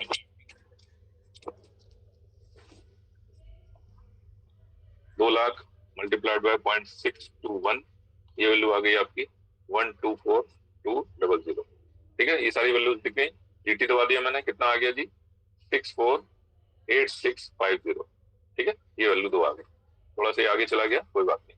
प्रेजेंट वैल्यू कैश आउटफ्लो कितना था जी, इनिशियली आपने कितना लगाया था, 5 लाख लगाया था, ठीक है। चलो जी, हो गया 5 लाख आपका, ये तो माइनस करना है, ये भी 5 लाख हो गया, ये आपको माइनस करना है। तो एनपीवी दोनों में कितना आ गया, इसमें कितना आ गया जी, 153,850, और इसमें कितना आ गया, बोलो जी, 148,650। आपको सिर्फ एनपीवी निकालने को बोला है, इसमें कोई दिक्कत नहीं, लेकिन आप अगर बोला जाए तो कौन सा प्रोजेक्ट एक्सेप्ट करोगे, बोलो। पहले वाला, एक्स वाला, पहले वाला, जिसमें एनपीवी ज्यादा होगा। Project X is acceptable as its NPV is higher. इसमें आपको ज्यादा प्रॉफिट होने की संभावना दिख रही है, और ये जो भविष्य में मिलने वाला पैसा था, इसको आपने आज डिस्काउंट करके उसकी आज ही वैल्यू निकाली, आज का जो इन्वेस्ट करे उससे पता लगा लिया आपको प्रॉफिट हो रहा है, लॉस हो रहा है, कितने का प्रॉफिट हो रहा है वो भी निकाल लिया आपने एग्जैक्ट। तो ये बहुत ज्यादा यूजफुल टेक्निक मानी जाती है। चलो इसके साथ साथ मैं पीआई भी निकाल दूं। पीआई हो गया आपका प्रॉफिटेबिलिटी इंडेक्स, प्रॉफिटेबिलिटी इंडेक्स ये डिवाइड करके निकल के आता है। तो पहली वैल्यू क्या निकलेगी जी, इनफ्लो डिवाइड बाय आउटफ्लो। पहला वाला क्या हो जाएगा, 653,850 डिवाइड बाय 5 लाख। दूसरी वैल्यू क्या हो जाएगी, 64,8650 डिवाइड बाय 5 लाख। ये एक्स है, ये वाई है। चलो जी निकाल लेते हैं कितना आएगा, 653,850 डिवाइड बाय 5 लाख, ये वैल्यू आ गई कितनी, 1.31। ठीक है, 2 तक कर दो, और ये हो गया 64,8650 डिवाइड बाय 5 लाख, ये वैल्यू आ गई कितनी, 1.297 30 कह सकते हैं। चलो तो तब भी क्या है, इसके हिसाब से भी सेम आपका रिजल्ट है, project X is acceptable as its PI is higher. बोलो कोई दिक्कत, कोई समस्या, समझ में आ रहा है। अब एक क्वेश्चन हम फुल फ्लैश पूरा करते हैं आपको, पे बैक पीरियड से लेके आई आर तक, जिसमें सारी चीजें कवर हो जाएंगी। हाँ जी, इसी को कवर करा दो तो पूरा सर अच्छा रहेगा सर। नहीं इस हो गया, ये तो खत्म हो गया। ठीक है, इसको अच्छा पूरा कराना चाहते हो, पूरा कराने के लिए फिर मुझे शुरू से उठाना पड़ेगा। नहीं सर, नहीं सर, 6 क्वेश्चन करवा दो, 6 या 3rd। 6 कौन सा है जी, 6 अभी नहीं हो पाएगा, आज आपको समझ में नहीं आएगा, 6 में बाद में बताऊंगा जरूर। ठीक है, और कौन सा कह रहे हो, 3rd भी मैं आपको पूरा कराऊंगा, बिल्कुल कराऊंगा, चिंता मत करो। आज पहली क्लास है एनपीवी के लिहाज से, ये दोनों क्वेश्चन मैं कराऊंगा आपको। इनफैक्ट मैं सारे क्वेश्चन कराऊंगा एग्जाम के, और बोले ठीक है, एग्जाम के सारे क्वेश्चन कराऊंगा, संभाल के रख लेना। अब आते हैं एक क्वेश्चन पे जो मैं पूरा कराऊंगा आपको। ठीक है, मैंने ऑफलाइन में भी वही कराया है और सेम आपको भी कराऊंगा, क्योंकि दोनों पैरेलल चलने चाहिए। तो क्वेश्चन मैंने आपको भेजा हुआ है, एक क्वेश्चन मैंने आपको भेजा है, उसका प्रिंट आउट मेरे पास नहीं है। एक क्वेश्चन मैंने आपको भेजा हुआ है, वही क्वेश्चन मैं कराऊंगा पूरा। ठीक है, और उसमें सारी चीजें निकालनी है। ये मैंने क्वेश्चन नंबर आपको 9 भेजा है, और ग्रुप में मैंने आज दोबारा भी भेज दिया था आपको, देखो ध्यान से, दिख रहा है।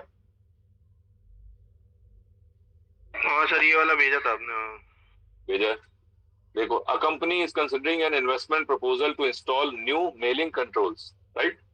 द प्रोजेक्ट विल कॉस्ट 50,000 इसकी कॉस्ट है। The facility has life expectancy of 5 years and no salvage value. Life जो है उसकी कितनी, 5 साल, साल्वेज वैल्यू 0 है। ठीक है, the company tax rate is 35%, 35% का इनकम टैक्स का रेट है। The facility the firm uses straight line method of depreciation, straight line method लगेगा। The estimated profit before depreciation taxation, ये क्या है, पीवीडीटी आपको दिया हुआ है, मतलब आपको कैश इनफ्लो तक जाना पड़ेगा। कैसे, डेप्रिसिएशन माइनस करो पीबीटी आएगा, टैक्स माइनस करो पीएटी आएगा, डेप्रिसिएशन जोड़ो तो कैश इनफ्लो आएगा, वहां तक जाना पड़ेगा। ठीक है, इसमें आपको सारी चीजें इसमें भी निकालनी है, क्या, पेबैक पीरियड निकालो, एआरआर निकालो, एनपीवी निकालो, पीआई निकालो, आईआरआर निकालो, सब निकालो, इसमें सारी चीजें आपको निकालनी है। ठीक है, तो इसी एक क्वेश्चन में सब निकाल के आपको अगर आइडिया मिल जाएगा तो बाकी सारे क्वेश्चन मेरी समझ से आप अपने आप कर लोगे, जिसमें इस तरह से फिगर्स दिए होंगे। बस आपको ये पहचानना है कि ये जो आपका है ये पीवीडीटी दिया है, मतलब सीएफबीटी दिया है या सीएफएटी दिया है। जैसे अभी वाले क्वेश्चन में क्या था, सीएफएटी दिया था, डायरेक्ट कैश इनफ्लो दिया हुआ था। ठीक है, जैसे आपके एग्जाम में आया था, देखो इधर, तो यहाँ पे क्या था, कैश इनफ्लो डायरेक्ट दिया था। तो आपको यहीं से कैलकुलेट करना शुरू कर देना है, यहीं से सारी चीजें कैलकुलेट हो जाएंगी। इसमें आपको क्या दिया है, इसमें भी देखो क्या दिया है, कैश इनफ्लोज दिए हुए हैं, कैश इनफ्लो दिए, तो यहीं से डायरेक्ट सारी चीजें कैलकुलेट हो जाएंगी। लेकिन ये क्वेश्चन मैं पीछे से बता रहा हूँ आपको, क्या, सीएफबीटी से। और इसमें सारी चीजें आपको निकालनी है, सारी चीजें निकाल लेते हैं, IRR तक निकाल देते हैं एक ही क्वेश्चन में सारी चीजें। ठीक है, ये क्वेश्चन है, देख लिया आपने।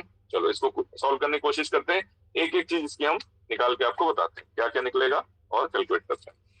चलो जी, सबसे पहले हम क्या करेंगे, हमें पे बैक पीरियड निकालना है। उससे पहले कुछ इनिशियल चीजें हम निकाल लेंगे जो हमें जरूरत है, डेप्रिसिएशन वगैरह जरूरत है। तो हम क्या करेंगे, पहले cash outflow, initial cash outflow बोलो आप इसको, या इनिशियल इन्वेस्टमेंट बोलो, कॉस्ट बोलो, कुछ भी बोलो, एक ही बात है। ये कितना दिया है, 50,000 दिया है क्वेश्चन। ओके, स्क्रैप वैल्यू क्या दे रखी है, नील दे रखी है। एग्जाम में कैसे करना है वो बता रहा हूं आपको। लाइफ कितनी दे रखी है, लाइफ दे रखी है आपको 5 years दे रखी है। क्वेश्चन आपके सबके पास है, ठीक है। इनकी मदद से मुझे क्या मिल जाएगा, डेप्रिसिएशन निकल आ जाएगा। डेप्रिसिएशन ये क्या होता है, कॉस्ट माइनस बोलो scrap value by life divide by life नहीं है।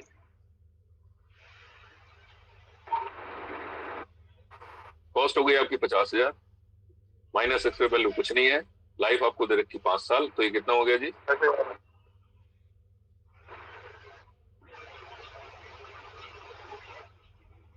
ये बेसिक कैलकुलेशन आपने कर लिया।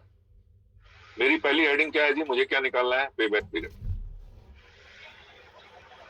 ठीक है, पे बैक पीरियड निकालने के लिए आपको पीवीडीटी से कहां तक जाना पड़ेगा, पीवीडीटी से कैश इनफ्लो तक जाना पड़ेगा, फिर इसको क्यूमुलेट करना पड़ेगा। ठीक है, लंबी कहानी।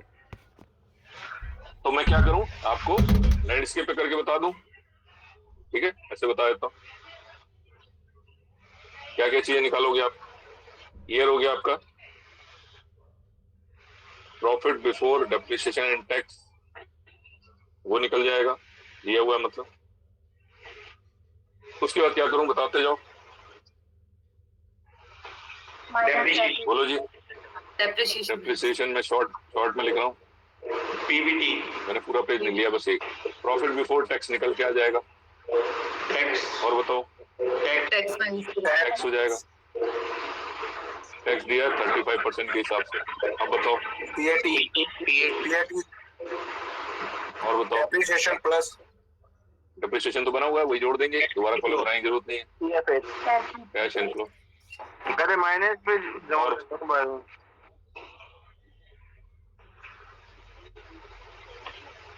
Cumulative cash inflow, cumulative cash inflow, उसी को मैं क्या करूंगा, प्रोग्रेसिव निकाल दूंगा, क्यूमुलेट निकाल दूंगा। ठीक है, चलो जी, सबसे पहला पॉइंट क्या है, पे बैक पीरियड का। कितना हो गया जी पे बैक पीरियड, क्वेश्चन में 5 साल दिए हुए हैं, 1 2 3 4 और 5। चलो जी, ये कितना दिया मेरे पास, 10,000 दिया है, ये दिया है 11,000। क्वेश्चन सबके पास है, कोई दिक्कत नहीं। ये दिया है 14,000, और ये दिया है 15,000 आपका, और ये दिया है 25,000। कैलकुलेट आप कर लेना। डेप्रिसिएशन मैंने निकाल लिया, हर साल का कितना निकला आपका, 10,000। अगर डायरेक्ट कैश इनफ्लो होता है तो कितना आसान होता है, 1 2 3 बस खत्म।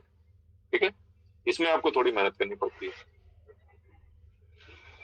चलो जी, प्रॉफिट बिफोर टैक्स यहाँ पे कुछ नहीं है, यहाँ पे कितना है, 1,000 है, यहाँ पे कितना है, 4,000 है, यहाँ पे कितना है जी, क्वेश्चन में थोड़ा सा बताएगा ना कि प्रॉफिट बिफोर टैक्स और ये बिफोर टैक्स और बिल्कुल बताएगा, बिल्कुल, नहीं तो सारा क्वेश्चन गलत हो जाएगा आपका। ये तो बिल्कुल बताएगा, ये मैंने जज करना आपको पहले बताया है कि या तो सीएफबीटी बताएगा, सीएफईटी बताएगा, दोनों में से एक चीज, या तो प्रॉफिट बिफोर डेप्रिसिएशन टैक्स जिसको हम सीएफबीटी भी बोलते हैं, या तो ये बताएगा, या कैश इनफ्लो बताएगा जिसको हम बोलते हैं सीएफईटी। बीच की कोई चीज कभी नहीं बताएगा, पूछना भी मत मेरे से। ठीक है, बीच की कभी कोई वैल्यू नहीं आएगी। ये कितना हो गया जी, 25,000 में 10,000 गया, 15,000। चलो जी, अब क्या निकालना है मुझे, प्रॉफिट बिफोर टैक्स आ गया, अब टैक्स निकालना है। इस पे कोई टैक्स नहीं लगेगा, 0। इस पे कितना लग जाएगा, 35 के हिसाब से 350। 4 पे कितना हो जाएगा, 1400। ठीक है, ये कितना आ जाएगा बता दो, 1750 1750। और नेक्स्ट कितना आ जाएगा, 5250। पीएटी कितना हो जाएगा, प्रॉफिट आफ्टर टैक्स, यहाँ डैश हो जाएगा, इसमें से माइनस करेंगे कितना आ जाएगा, 650। इसमें से माइनस करेंगे कितना आ जाएगा, 2,500। ये कितना आएगा, 3250। बोलो बोलो, प्रॉफिट आफ्टर टैक्स पूरा 10,000 नहीं आएगा, कैसे आएगा, देखो प्रॉफिट बिफोर टैक्स 0 था, उस पर टैक्स लगा ही नहीं, तो इसमें से ये माइनस करेंगे तो 0 ही तो आएगा। अच्छा हाँ ठीक है, 0 ठीक है, ध्यान रखो ये क्या था, profit before depreciation and tax में से क्या माइनस करना है, डेप्रिसिएशन माइनस करना है, उस पर टैक्स लगाना है, पीएटी निकालना है। पीएटी क्या होता है जी, profit before tax minus tax. ठीक है, और कैश इनफ्लो क्या होता है पता ही आपको, पीएटी प्लस डेप्रिसिएशन, दोबारा बताने की जरूरत नहीं है। चलो पीएटी 0 प्लस डेप्रिसिएशन 10,000, ये हो गया कितना जी 10,650, ये हो गया कितना 12,600, ये हो गया 13,250 और ये हो गया 19,750। यहां तक कोई दिक्कत नहीं है। अब इसको क्यूमुलेट कर दूंगा मैं, कितना आ जाएगा 10,000 और 10 ये हो गया 20,650 और आगे आप बता दो।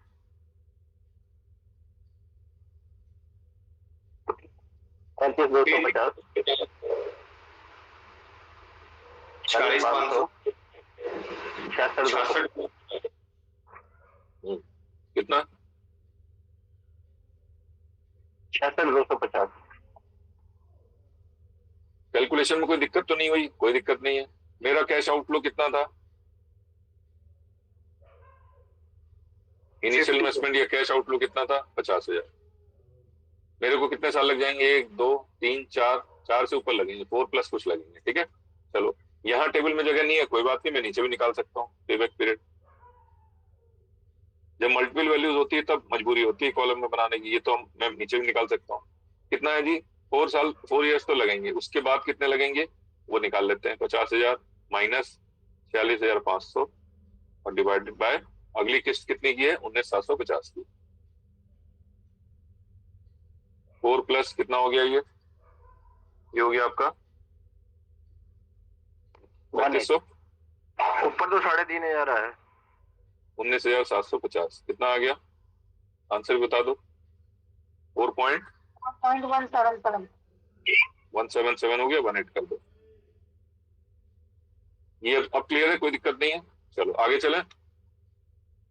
ये पूरा क्वेश्चन मुझे करना है तो मैंने पेबैक पीरियड निकाल दिया आपको। कैश आउटफ्लो या इनिशियल इन्वेस्टमेंट या ओरिजिनल इन्वेस्टमेंट 50,000 था, वो निकालने के लिए 1 2 3 4 साल लगेंगे प्लस 5वें का भी कुछ हिस्सा लगेगा, तो 4.18 ईयर्स में आपका कवर हो जाएगा।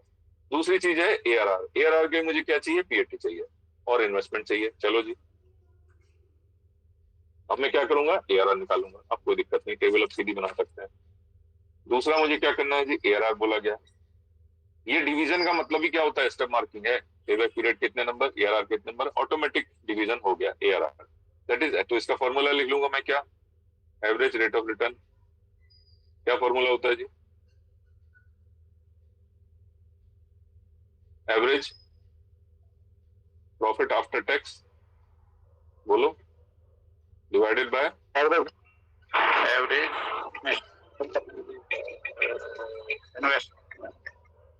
Multiplied by 100। चलो जी, average profit after tax. Average profit after tax मैं लिख देता हूं आपके लिए, ठीक है। कौन कौन से थे, पीएटी, कंफ्यूज नहीं होना है जिससे। पीएटी में 0 भी है, ये भी है, ये भी है, ये भी है, ये भी है, और 5 साल से आपको डिवाइड करना है, ठीक है। ये फिगर्स में इधर लिख देता हूं, देख। चलो जी, तो एवरेज प्रॉफिट आफ्टर टैक्स में निकालूं पहले, एवरेज प्रॉफिट आफ्टर टैक्स, पहले ये निकालूं फिर एवरेज इन्वेस्टमेंट निकालूं। ये हो गया आपका कितना जी, 0 प्लस आपने दूसरा पीएटी निकाला कितना 650 प्लस आपने निकाला 2600 प्लस निकाला कितना 3250 प्लस निकाला आपने कितना 9750 डिवाइडेड बाय 5 साल। 0 छोड़ दोगे तो 4 से डिवाइड कर दोगे, इसलिए 0 लिखा। ये आ जाएगा आपका एवरेज इन्वेस्टमेंट कितना आ जाएगा जी, एवरेज पीएटी 16,250 डिवाइड बाय 5, 3250। चलो जी, और मैं क्या निकालना है दूसरा, एवरेज इन्वेस्टमेंट। सारी वैल्यू आपने टेबल में से ही उठाई है, ये 0 650 रुपए और ये बिल्कुल बिल्कुल, हाँ बिल्कुल। एक बार सर और कहाँ से पेपर लाऊं? ऊपर करना है, एक बार और कहाँ से लाऊं बताओ, पीएटी देखो, ये पीएटी था ना, ये वैल्यू उठाई मैंने, 0 जानबूझ के उठाया। अच्छा हाँ जी। 1 2 3 4 5 इनको जोड़ो, 5 से डिवाइड करो, इसको एवरेज बोलते हैं, ठीक है। ठीक है। एवरेज इन्वेस्टमेंट क्या होता है जी, ओरिजिनल इन्वेस्टमेंट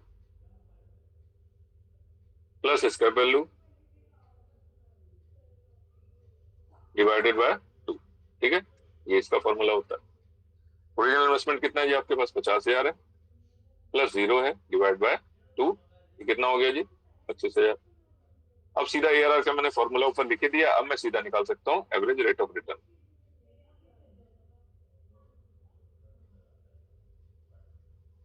कितना हो जाएगा जी? फॉर्मूला मैंने लिख दिया, 3250 डिवाइड बाय कितना जी? 25,000 मल्टीप्लाइड बाय 100, कितना आ गया? 13।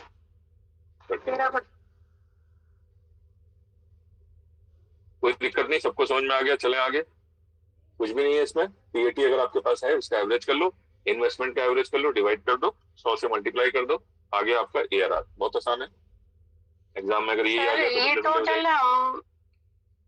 हम टेबल में भी करके दिखा सकते हैं सर? टेबल में घिचपिच नहीं करनी, मैं ये बता रहा हूँ, नंबर कटेंगे फिर। ये टेबल हमने जो बनाई ये सिर्फ आपके लिए क्या है? पेबैक पीरियड निकालने के लिए। पेबैक पीरियड के नंबर इससे मिल जाएंगे, ये उठा के अलग दिखाना है। अगर ये टोटल मैं टोटल इसलिए बता रहा हूँ कि टोटल आप नहीं तो गड़बड़ करोगे, इसलिए मैं प्लस करके दिखाया। ये यहाँ से कैलकुलेटर से भी आप कर सकते हो, कोई दिक्कत नहीं। मैंने जानबूझ के क्या किया है? प्लस किया है, क्योंकि आप 0 भूल जाओगे, इसलिए। ये ऐसे लिखने की बिल्कुल जरूरत नहीं है। आप क्या लिखो? एवरेज प्रॉफिट आफ्टर टैक्स कितना होगा जी? चारों को टोटल करके कैलकुलेटर से लाओ, 5 से डिवाइड करो, निकाल दो, ये ओके है बिल्कुल। डायरेक्ट 16,250 लिखो, 5 लिखो, आंसर निकल आएगा। ये जानबूझ के करके दिखाया, क्योंकि ये 0 छोड़ दोगे आप तो ये 4 से डिवाइड कर दोगे, इसलिए दिखाया। ठीक है, समझाने के लिए, इसकी जरूरत नहीं है दिखाने की। डायरेक्ट ये लिखो, ये कर लो। चलो आगे मुझे क्या निकालना है? इसके बाद मुझे निकालना है, पेबैक पीरियड निकाल दिया मैंने और ARR निकाल दिया मैंने। अब मुझे क्या निकालना है? अब मुझे निकालना है प्रॉफिटेबिलिटी इंडेक्स और सॉरी NPV और प्रॉफिटेबिलिटी इंडेक्स। ठीक है, नेट प्रेजेंट वैल्यू और profitability index. Net present value के लिए क्या उठाऊं? यहां से मैं किससे वैल्यू मिलेगी, मदद मिलेगी? Cash inflow. कैश इनफ्लो, ये मेरे काम आएगा कैश इनफ्लो। इसको मैं PV फैक्टर से मल्टीप्लाई करके आज की वैल्यू निकाल लूंगी। तो 1 साल बाद का कैश फ्लो, 2 साल बाद का कैश इनफ्लो, 3 साल बाद, 4 साल, 5 साल बाद का कैश इनफ्लो है, मुझे इसकी आज की वैल्यू कोई बता दे। तो आज की वैल्यू निकालने के लिए मैं प्रेजेंट वैल्यू फैक्टर से इसको मल्टीप्लाई करूंगा, तो इसकी मुझे आज की वैल्यू मिल जाएगी आसानी से। ठीक है, तो ये छोटी टेबल होगी। अब मैं क्या निकालने जा रहा हूँ? NPV, जैसे एग्जाम में आपको करना है। ठीक है, NPV क्या होता है जी? उसका फॉर्मूला लिख दूंगा मैं, यहाँ पे लिख देता हूँ नेट प्रेजेंट वैल्यू। एक भी नंबर नहीं छोड़ना है। जो हमारे साथी, जो मैंने आपको बताया हुआ पहले से, शर्मा जी थे, एक नाम नहीं बताऊंगा, तो वो PWD में फेल हो गए थे। 2010 में उन्होंने एग्जाम दिया था। कॉस्टिंग में उनके 100 में से 100 आए थे, अकाउंट्स में 150 में से 150 आए थे। PWD में फेल हो गए थे क्योंकि वो कैश बुक में थोड़ा सा उलझ गए थे। शुरू में उन्होंने पहला क्वेश्चन कैश बुक उठा लिया था और उसमें वो फंसे रह गए थे, बाकी क्वेश्चन उस वजह से गड़बड़ हो गया था। तो मैंने आपको पहले ही हिदायत दे दी, कैश बुक पहला क्वेश्चन कभी नहीं उठाना है। ठीक है, फाइनल अकाउंट जब आप क्वेश्चन करोगे फाइनेंशियल का पेपर, तो फाइनल अकाउंट पहला क्वेश्चन बिल्कुल नहीं उठाना है, पहले छोटे क्वेश्चन करने हैं। अगर आप कॉस्टिंग का पेपर करोगे तो प्रोसेस का क्वेश्चन या फंड फ्लो का क्वेश्चन पहला नहीं उठाना है। ठीक है, पहले छोटे क्वेश्चन करने हैं। स्टैंडर्ड कर लो, मार्जिनल का अभी कराएंगे वो कर लेना, और या ये सबसे पहले क्वेश्चन आप कैपिटल बस्टिंग भी कर सकते हो, छोटे क्वेश्चन। तो अगर आपने 3 क्वेश्चन छोटे छोटे कर लिए तो 60 नंबर आप ऐसे ही पास हो गए। उसके बाद आपने प्रोसेस उठाया, प्रोसेस में कोई गलती हो जाए, कुछ हो जाए, टाइम लग जाए, कोई दिक्कत नहीं, छूट भी जाए तो भी कोई दिक्कत नहीं, पास आप हो जाओगे। मेन पास होना है। ठीक है, उसके बाद नंबर की बात बाद में आएगी।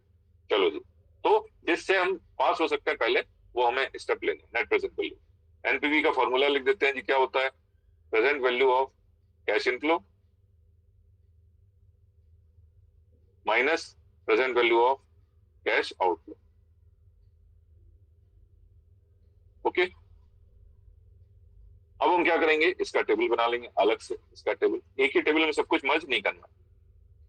ईयर हो गया, PV फैक्टर हो गया एट द रेट ऑफ 10%। ठीक है, मेरे पास क्या है? कैश इनफ्लो है, और मुझे उसकी क्या चाहिए? प्रेजेंट वैल्यू चाहिए।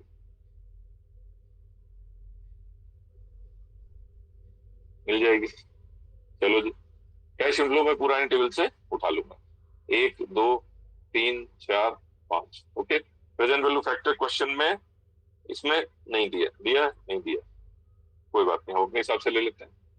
909 826 751। ठीक है, 683 621। ठीक है, 10% के हिसाब से ये रेट बनते हैं। कैश इनफ्लो आपको दिया हुआ क्वेश्चन कितना जी? 10,000। दूसरा दिया है 10,650, तीसरा दिया है आपका 12,600, चौथा दिया है 13,250 और दिया है 19,750। मैंने कहां से उठाया? ये जो कैश इनफ्लो है ये मैंने उठा लिया, ठीक है सारे। इसको मैं क्या करूंगा, इनकी प्रेजेंट वैल्यू निकालूंगा, तो इससे मल्टीप्लाई करूंगा तो कितना आ जाएगा, बोलो जी। ये हो जाएगा कितना, 9090, ठीक है। सर ये कैश इनफ्लो 12,650 है तीसरे नंबर पे, तीसरे साल में 650 था, 12,600 ही तो था। देखो सर। कितना था मुझे नहीं पता, 10,000 ये था, 2,026 ये था, तो 12,600 ही तो हुआ। ठीक है ठीक है ठीक है हाँ, 12,600। चलो जी, अब मुझे क्या करना है, इसको मल्टीप्लाई करना है और साथ में नीचे टोटल भी निकालना है। तो मैं वही टेक्निक फिर से जीटी वाली अपनाता हूँ, देखते हैं क्या आता है। तो यहाँ क्या निकालूंगा मैं, टोटल निकालूंगा, नीचे present value of cash inflow, उसमें से माइनस क्या करूंगा, present value of cash outflow, और मेरा एनपीवी निकल आएगा। चलो जी, मैंने क्या किया, जो 10,000 वैल्यू है आपकी, इसको मल्टीप्लाई किया 0.909 से, ठीक है, 909 से मैंने मल्टीप्लाई किया, ठीक है। ये आ गया मेरा कितना जी, 9090, ओके। मैंने यही रखते हुए क्या किया, 10,650 को मल्टीप्लाई किया इससे 0.826 से, ये मेरी वैल्यू आ गई 8797, ठीक है, राउंड कर दिया मैंने 8797, ओके। तीसरी वैल्यू मेरी क्या है, 12,600 को मैं मल्टीप्लाई करूंगा किससे, 0.751 से, ये मेरी वैल्यू आ जाएगी कितना, 9463, ठीक है। चौथी वैल्यू क्या है जी, 13,250 मल्टीप्लाइड बाय 0.683, ये मेरी वैल्यू आ जाएगी कितनी, 15,513, ठीक है। चौथी वैल्यू मेरी क्या है, 19,750 मल्टीप्लाइड बाय 0.621, ठीक है, ये मेरी वैल्यू आ जाएगी कितनी, 12265, ओके। ये सारी करने के बाद मैं क्या करूंगा, जीटी दबा दूंगा, तो ये वैल्यू मेरी निकल के आएगी कितनी जी, 45664, ठीक है, 45664, बोलो जी, ठीक है। सर 13,250 से मल्टीप्लाई कर रहे हैं, थोड़ा गलत सा लग रहा है सर। 683 से, हाँ बोलो बोलो बोलो। अरे तो फोन ईयर वाली सर ये प्लस सही नहीं लग रहा, थोड़ा कुछ 0.683 से टोटल गलत लग रहा है सर, 050 आ रहा है। सर 4,950 आ रहा है। एक मिनट, अरे रुक जाओ ये हो गया आपका कितना जी, 9090, ठीक है। अब मैंने क्या किया, 10,650 मल्टीप्लाइड बाय 0.826, ये आ गया आपका कितना, 8797, ठीक है, 8797, ठीक है। तीसरी वैल्यू 12,600 मल्टीप्लाइड बाय 0.751, ये वैल्यू आ गई कितनी, 9463, ठीक है, यही वाली करो 9463, ठीक तो आ रही है। चलो sir total 13,250, okay 13,250 multiplied by 0.683, ये आ गई आपकी, हाँ ये वैल्यू गलत आ रही है, ये कितनी आ रही है, 9050, ठीक है। चलो कोई बात नहीं। और लास्ट वैल्यू क्या आ रही है, 19,750 मल्टीप्लाइड बाय 0.621, ये वैल्यू आ गई मेरी 12265, ओके। जीटी दबा दिया मैंने, तो ये वैल्यू निकल के आई कितनी, 48,664, ठीक है, ये निकाल दी मैंने 48,664। सर जीटी से अच्छा रहे अगर वैसे सबको वैसे निकालोगे तो कितना, हाँ वैसे निकालोगे तो कितना आएगा, 5 आएगा। चलो जीटी नहीं, कोई बात नहीं, जीटी नहीं यूज करना चाह रहे आप ऐसे ही कर लेना, अलग अलग मल्टीप्लाई करके, 1 रुपए का फर्क आ रहा है इसमें पॉइंट, राइट, कोई दिक्कत नहीं। चलो प्रेजेंट वैल्यू कैश आउटफ्लो आपने, हाँ क्या करे, लास्ट में कैलकुलेटर पे क्या दबाना पड़ता है sir, grand total GT button है, जीटी ये हर कैलकुलेटर में नहीं होता, किसी किसी में होता है जीटी, तो ये आपको कैलकुलेशन आसान हो जाएगा। कुछ पैसे का फर्क आ रहा है, मेरा आंसर जो है 5 आना चाहिए, 48,665 आना चाहिए, मैंने 5 कर दिया, ये देखो 7 3 10 5 15 आना चाहिए, ठीक है। चलो कोई बात नहीं, कहीं 25 पैसे का 50 पैसे का फर्क है। प्रेजेंट वैल्यू कैश आउटफ्लो कितना था जी मेरा, present value cash outflow 50,000, NPV मेरी क्या आ गई, नेगेटिव आ रही जी, एनपीवी नेगेटिव आ रही है 48 665 माइनस 50 1335 133 1335। इसमें कोई डिसीजन लेने के लिए नहीं बोला गया, आपको बोला गया निकालो, बस हमने निकाल दिया, लेकिन ये नेगेटिव आ रही है तो अच्छी बात नहीं है, एनपीवी नेगेटिव नहीं चलेगा। चलो सर, तो हम दिख रहे हैं सर, जो नेगेटिव में दिखाएंगे तो उसको वैसे ब्रैकेट में दिखाएंगे। हाँ ब्रैकेट में दिखाते हैं, तरीका दिखाने का, ठीक है। चलो माइनस भी लिखोगे तो भी गलत नहीं, ये थोड़ा सा तरीका है दिखाने का और कुछ नहीं। चलो अब क्या निकालूं मैं, पीआई भी निकाल देता हूँ। पीआई क्या होता है जी, मेरा प्रॉफिटेबिलिटी इंडेक्स होता है। तो पीआई का क्या फॉर्मूला है, present value of cash outflow, sorry cash inflow divided by present value of cash outflow, ठीक है जी। ये हो गया मेरा प्रेजेंट वैल्यू कैश इनफ्लो कितना आया है 48,665 डिवाइड बाय 50,000। ये भी वही रिजल्ट देगा, मतलब एक से कम आएगा 0.97 राउंड करके भी तैयार है 97 टाइम्स, ठीक है 0.97 टाइम्स ये आ गया आपका। कोई डाउट नहीं, दोनों चीजें निकालनी है आपने, पीआई भी निकाल लिया। फॉर्मूला जरूर लिखना एग्जाम में, नहीं तो नंबर काटेगा फिर। फॉर्मूला लिखना तब बिठाना, तब उसके बाद ये आंसर आपका है। तो आपने पेबैक पीरियड निकाला, AR निकाला, एनपीवी निकाली, पीआई दोनों निकाल लिया। कहीं कोई समस्या, कोई दिक्कत, बोलो जी। चले आगे, लास्ट क्या बच गया आपका। हाँ सर, जो जीटी से ये 664 आ रहा था, अगर ये लेके भी करते हैं तो गलत तो नहीं होगा ना ये? जनरली नहीं होता, इसमें पॉइंट की वैल्यू ज्यादा आ रही है इसलिए दिक्कत हो रही है, क्योंकि सबको मैं राउंड कर रहा हूँ इसलिए दिक्कत आ रही है। आप अलग अलग कर लो, कोई बात, ठीक है, थोड़ा समय बचाने की बात थी और कुछ नहीं। इसको मल्टीप्लाई करके आपको निकालना ही है अलग अलग, तो इसको बाद में टोटल कर लेना, एग्जैक्ट अमाउंट इसके हिसाब से आ जाएगा। आंसर जो है थोड़ा बहुत भी डिफरेंट होता है, एग्जाम में दिक्कत होती है, वैसे तो कोई दिक्कत नहीं है, लेकिन ऐसे भी कर सकते हो। पिछले क्वेश्चन में जैसे ज्यादातर राउंड फिगर थी तो उसमें आपकी एग्जैक्ट वैल्यू आ गई। चलो ठीक है, ये एक फीचर है, मतलब कि आपको टोटल करने में आसानी रहती है जीटी करने में, ठीक है। चलो ये आगे चलते हैं। अब मुझे लास्ट क्या निकालना है, लास्ट निकालना है IRR। IRR ये क्या होता है, इंटरनल रेट ऑफ रिटर्न होता है, इंटरनल रेट ऑफ रिटर्न, ठीक है। इसका फॉर्मूला क्या है जी, IRR का फॉर्मूला मैं लिख देता हूँ। क्या होता है जी, ये पहले लोअर रेट, चुप, इसमें 2 रेट पे आपको एनपीवी निकालना है, प्लस, ठीक है जी। क्या फॉर्मूला बताया मैंने,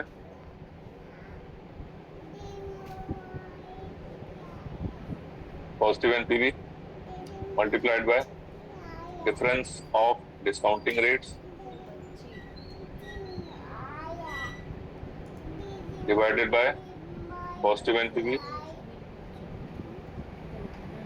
माइनस नेगेटिव एनपीवी। ये फॉर्मूला है।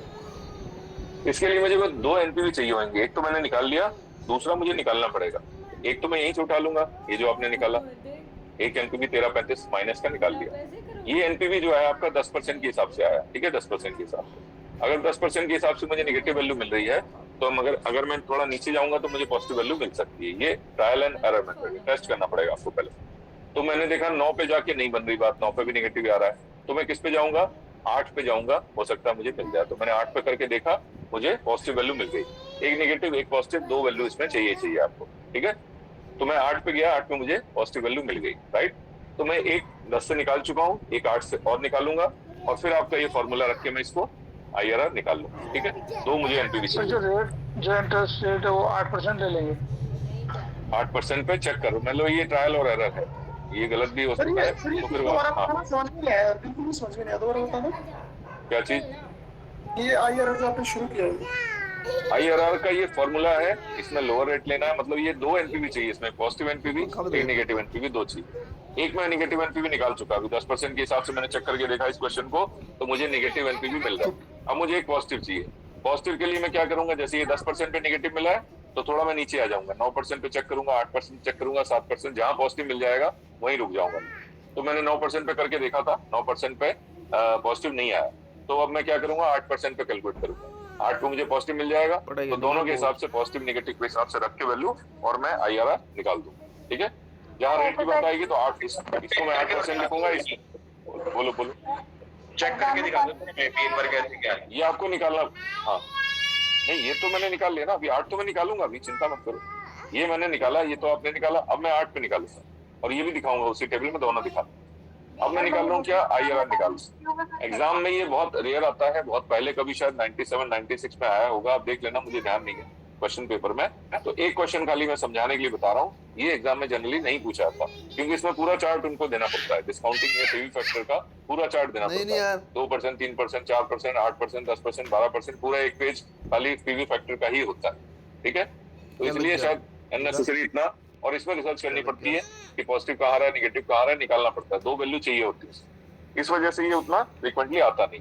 एक क्वेश्चन में करके आपको बता दे रहा हूँ समझाने के लिए कि IRR कोई चीज होती है, दैट्स ऑल। ठीक है, तो इसमें मुझे क्या करना है, एक तो मुझे IRR निकालने के लिए ईयर चाहिए, इसके दांत निकले हैं, ठीक है, और यहाँ पे क्या चाहिए, कैश इनफ्लो चाहिए, जो आपने निकाले अभी, कैश इनफ्लो जो पहले इसमें निकाले थे वही चाहिए मुझे।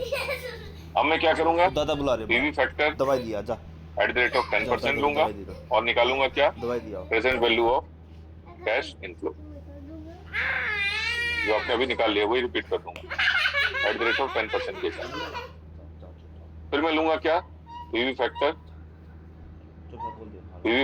@8%, क्योंकि मुझे एक पॉजिटिव एनपीवी भी चाहिए। तो PV present value of cash inflow @8% के हिसाब से भी मैं निकालूंगा। ठीक है, तो एक वैल्यू तो पीछे से रिपीट हो जाएगी, राइट। पहले मैं क्या करूंगा, कैश इनफ्लो लिखूंगा और 2 एनपीवी निकालूंगा। इस पे ज्यादा लोड नहीं देना, एग्जाम में कम आता है। ठीक है, नहीं समझ में आया कोई बात नहीं, एक क्वेश्चन समझाने के लिए बता रहा हूँ। ज्यादातर क्वेश्चन कैसे पूछे जाते हैं, पेबैक पीरियड निकालो, ARR निकालो, और क्या निकालो जी, एनपीवी निकालो, पीए निकालो। ज्यादातर इसी तरह के क्वेश्चन 90% यही पूछे गए हैं, आप क्वेश्चन पेपर देख सकते हो। क्वेश्चन के एग्जाम के जितने क्वेश्चन मैं सारे आपको बताऊंगा। कुछ क्वेश्चन डिफरेंट आए हुए हैं जो आपको शब्दों में दिए हैं, पैराग्राफ में दिए हैं, वो मैं आपको क्या करूंगा, अलग से करा दूंगा। ठीक है, कराऊंगा मैं सारे क्वेश्चन, कोई घबराने की जरूरत नहीं। कैश इनफ्लो आपने ले रखा है जी कितना, 10,000 ले रखा है, और ये हो गया 10,650, ये हो गया 12,600, 13,250, और ये हो गया 19,750। ये आपने लिखा था 909, ये लिखा था कितना 826, ये लिखा था आपने 751, ये लिखा था 683, और ये लिखा था 621, और ये वैल्यू भी आप निकाल चुके हो। ये वैल्यू आपने कितने निकाली थी अभी, प्रेजेंट वैल्यू कैश इनफ्लो 10% के हिसाब से 9090, ओके, ये निकाली थी 8797, ये सब निकाल चुके हो। 9463, ये निकाली थी आपने 9050, ओके, और ये निकाली थी 12,265। ठीक है, अब मैं निकालूंगा 8% के हिसाब से। 8% का मैं फैक्टर आपको निकला हुआ बता देता हूँ, 926। ठीक है, 8 निकलेगा कैसे बता सकते हो, 1 डिवाइड बाय 1 प्लस 8/100। ओके, कोई दिक्कत, 8% कैसे निकालोगे, 1 डिवाइड बाय, पीवी फैक्टर निकालना है आपको @8%, कैसे निकालोगे, 1 डिवाइड बाय 1 प्लस 8/10। कितना हो गया जी, 1 डिवाइड बाय 1.08। 1 साल का, 2 साल का, 3 साल का इक्वल करते जाएंगे, आ जाएगा। ठीक है, चलो जी, ये आ जाएगा आपका 926, ये आ जाएगा 0.857, ये आ जाएगा 0.794, आप निकाल के देख लेना, 0.735, ये आ जाएगा 0.681। ठीक है, 681। अब ये मैं इससे कैश इनफ्लो से मल्टीप्लाई करके ये निकाल दूंगा, ये मेरा आ रहा है 9260, और ये वैल्यू आ रही है 9127, ये वैल्यू आ रही है 10004। कैश इनफ्लो को इससे मल्टीप्लाई कर रहा हूँ 8% वाले से। ठीक है, ये वैल्यू आ रही है 9739, और ये वैल्यू आ रही है 13,450। ओके, चलो जी, इसका टोटल आप पहले निकाल चुके हो। क्या है ये, present value of cash inflow, ये आप निकाल चुके हो। कितना निकाला था आपने अभी, प्रेजेंट वैल्यू कैश इनफ्लो कितना निकाला था, 48,665। ये वैल्यू जो मैंने टोटल करी ये आ रही है 51,586। ठीक है, माइनस क्या किया आपने, present value of cash outflow, ये मेरा कितना था 50,000, ये मैं माइनस करूंगा, इसमें से भी क्या करूंगा 50,000 माइनस करूंगा। आप देखो मुझे पॉजिटिव एनपीवी मिल गई। ये कितना हो गया जी माइनस नेगेटिव वैल्यू, और ये कितना हो गया 1580 पॉजिटिव का। तो आईआरआर निकल आएगा। इन दोनों में लोअर रेट कौन सा है 8% है, ठीक है 8%, और प्लस पॉजिटिव एनपीवी कितनी है जी 1580, इसको मल्टीप्लाई करूंगा, देखो ध्यान से। लोअर रेट कितना 8%, 10% दो है, लोअर वाला कौन सा 8 है। पॉजिटिव एनपीवी कितनी आई 1335, मल्टीप्लाई किससे करूंगा डिफरेंस से, 8 और 10 में 2% का डिफरेंस है, ये 2% आ जाएगा। पॉजिटिव एनपीवी नेगेटिव एनपीवी बस into 2 divided by positive NPV कितनी है जी 1580 माइनस 1335। यहाँ पे ये भी परसेंटेज है, ये भी परसेंटेज, ठीक है। तो टोटल आंसर जो है परसेंटेज में आएगा। तो ये हो गया 8% प्लस, अगर मैं इसको कैलकुलेट कर लूं क्या हो जाएगा 1580 डिवाइडेड बाय ये कितना आ जाएगा, सॉरी ये माइनस माइनस माइनस प्लस हो जाएगा, नहीं positive NPV minus negative NPV, ठीक है ना, तो माइनस माइनस प्लस हो जाएगा। चलो जी ये देख लेते हैं कितना आ रहा है, ये टोटल करके आपका कितना आ रहा है दोनों 1580 इंटू 2%, परसेंट अगर छोड़ भी दें तो कितना है ये 2915, 2 से ही मल्टीप्लाई कर दो कितना आ जाएगा, डिफरेंस ले लेते हैं 2, आपका जो डिफरेंस है दोनों में 2, ये कितना हो जाएगा बताना, ये 8% था प्लस 1580 मल्टीप्लाइड बाय 2, ये वैल्यू है सीधी, ठीक है, ये आ जाएगा 3160 डिवाइड बाय 2915, ये आ जाएगा डिवाइड बाय 2915, कितना हो गया जी 1.08 आ गया। तो ये 8% प्लस 1.08, ठीक है 1.084 आ रहा है, लेकिन आपको 2 डिजिट तक काफी। तो ये क्या हो गया 8 + 1 कितना हो गया 9.08%, ये आंसर आपका आएगा आईआरआर जो 9.08%, ओके, ये आईआरआर आपका निकलेगा। और कहते हैं थ्योरेटिकली इस आईआरआर पे एनपीवी जो है वो 0 आना चाहिए, तब आपका आंसर थ्योरेटिकली ऐसा माना जाता है कि जो भी आपने आईआरआर निकाला उस आईआरआर पे अगर कैलकुलेट किया जाए, उस डिस्काउंटिंग रेट से कैलकुलेट किया जाए तो एनपीवी 0 आना चाहिए। एक ये भी मेथड है, पॉजिटिव एंड नेगेटिव आपने दोनों निकालने, लेकिन जो आईआरआर आएगा 2% तो लगेगा, परसेंट तो हटेगा ना ऐसे, परसेंट पर जो लगाया हुआ 8 और 2, हाँ ये हटा दो, 2 से मल्टीप्लाई करना, डिफरेंस है खाली, परसेंटेज का डिफरेंस है 2, तो ये आ जाएगा कितना 9.08% आएगा। ये यहाँ पे कहते हैं कि एनपीवी 0 होती है, आप कैलकुलेट करके देखना चाहो चेक कर लेना, ये है। तो ये मैंने खाली एक क्वेश्चन समझाने के लिए बताया आपको, बाकी आप हर क्वेश्चन में करने की जरूरत नहीं है, बहुत रेयर पूछा जाता है। तो payback period, ARR, average rate of return, pi और एनपीवी, ये चारों आपको प्रैक्टिस अच्छे से करनी है, ज्यादातर आपको एग्जाम में यही पूछा जाता है। देख लो एग्जाम के क्वेश्चन देख लो सारे, आप एग्जाम में आपको ज्यादातर क्या पूछा जाता है, यही पूछा जाता है। बाकी जो बड़े क्वेश्चन है वो अलग से बता दूंगा आपको। तो ये देखो payback period, ARR, net present value निकाल लेना इसको। इसमें क्या है, इसमें वर्किंग कैपिटल और है, तो मैं इसको अलग से बता दूंगा आपको, वर्किंग कैपिटल और है, ठीक है। ये क्वेश्चन मैं अलग से आपको बताऊंगा ही, जो थ्योरेटिकल है ये बता दूंगा। तो आने वाली क्लासों में आपको ये करना, आज लगभग बेसिक चीजें पूरी हो गई, ये भी मैं कराऊंगा आपको, ये अलग है थोड़ा क्वेश्चन। इस क्वेश्चन को कोई दिक्कत नहीं, 2004-8 में ये आपने कर ही लिया ऑलरेडी, 4 में 8 में दोनों है। इसमें नई चीज क्या है, एनपीवी पीआई अपने आप निकाल लेना, आप नए सिरे से दोबारा करना, पेबैक पीरियड निकालना, एआरआर निकालना, नए सिरे से दोबारा करना, उसमें एनपीवी पीआई निकाल के एक अलग जगह रख देते हैं। ये क्वेश्चन मैं आपको बताऊंगा, नेगेटिव होती है, मुझे ब्रैकेट में शो करना है, नेगेटिव का सिंबल भी लगाना, हाँ ब्रैकेट में शो करना, कर सकते हो नेगेटिव भी, लेकिन यहाँ का पैटर्न ये है कि नेगेटिव में दिखाई जाती है बस, और कुछ जैसे स्टैंडर्ड में भी था शायद। अच्छा 2001 और 11 में बहुत आसान क्वेश्चन था ये, बस 1 और 10 में, बस 10 में क्या था और आसान कर दिया था, इग्नोर डेप्रिशिएशन कर दिया था, तो जो कैश इनफ्लो था वही पीएटी बन जाता था, बस ये खास बात है। इसको भी करके देखना, नहीं आएगा तो बताना। इसमें एबीसी 3 प्रोजेक्ट है आपके, ठीक है। तो इसमें डायरेक्ट आपको कैश इनफ्लो दिया, मतलब आपको पीबीडीटी से कैश इनफ्लो तक नहीं जाना है, डायरेक्ट दिया हुआ है, ओके। इसमें भी तीनों चीज निकालनी है आपको, पेबैक पीरियड, एआरआर और नेट प्रेजेंट वैल्यू। ये मैंने आपको कराई दिया, इसका मैंने ये दोनों चीज निकाल दी। पेबैक पीरियड एनपीवी निकाल के कहीं संभाल के इसको रख देना, 2017 में भी यही आया था। 99% आपके इसी तरह के क्वेश्चन आते हैं। बाकी जो डिफरेंट आए एग्जाम के क्वेश्चन वो मैं आपको करा दूंगा, और कुछ क्वेश्चन मैंने बना रखे हैं वो भी आपको कोशिश करूंगा बता दूंगा। समय इसमें कम है मेरे पास, तो मैं ये तो कंप्लीट आपको करा दूंगा। बाकी जो क्वेश्चन है वो भी मैं कोशिश करूंगा समझाने की, या फिर सोल्यूशन दे दूंगा, आप उसमें से देख लें, ठीक है, क्योंकि आगे अभी हमारा काफी बचा हुआ है सिलेबस, राइट। तो सारे क्वेश्चन हो सकता है ना करा पाऊं, ये जरूर करा दूंगा मैं, एग्जाम के क्वेश्चन आपको सारे करा दूंगा, बाकी के आपके सोल्यूशन दे दूंगा, तो उससे आप देख लेना, कर लेना, ठीक है जी। चलो अच्छा, ये हो जाएगा, आपसे कर लेना आप क्वेश्चंस, जो डाउट हो फिर व्हाट्सएप पे पूछ लेना, जैसा भी है। अगली बार फिर हम जो इसके बचे हुए क्वेश्चंस हैं जो थ्योरेटिकल हैं जो है वो करेंगे हम। बाकी क्वेश्चन आप ये लगा लेना और इसके सोल्यूशन मुझे बता देना क्या क्या आंसर है, कैसे, कोई भी एक सॉल्व करके बता देना, मैं देख लूंगा, चेक कर लूंगा, राइट। आज के लिए इतना ही रहेगा, उसके बाद नेक्स्ट क्लास में फिर फाइनल अकाउंट करेंगे बुधवार को, फिर संडे को फिर इसको आगे कंटिन्यू करेंगे। इसके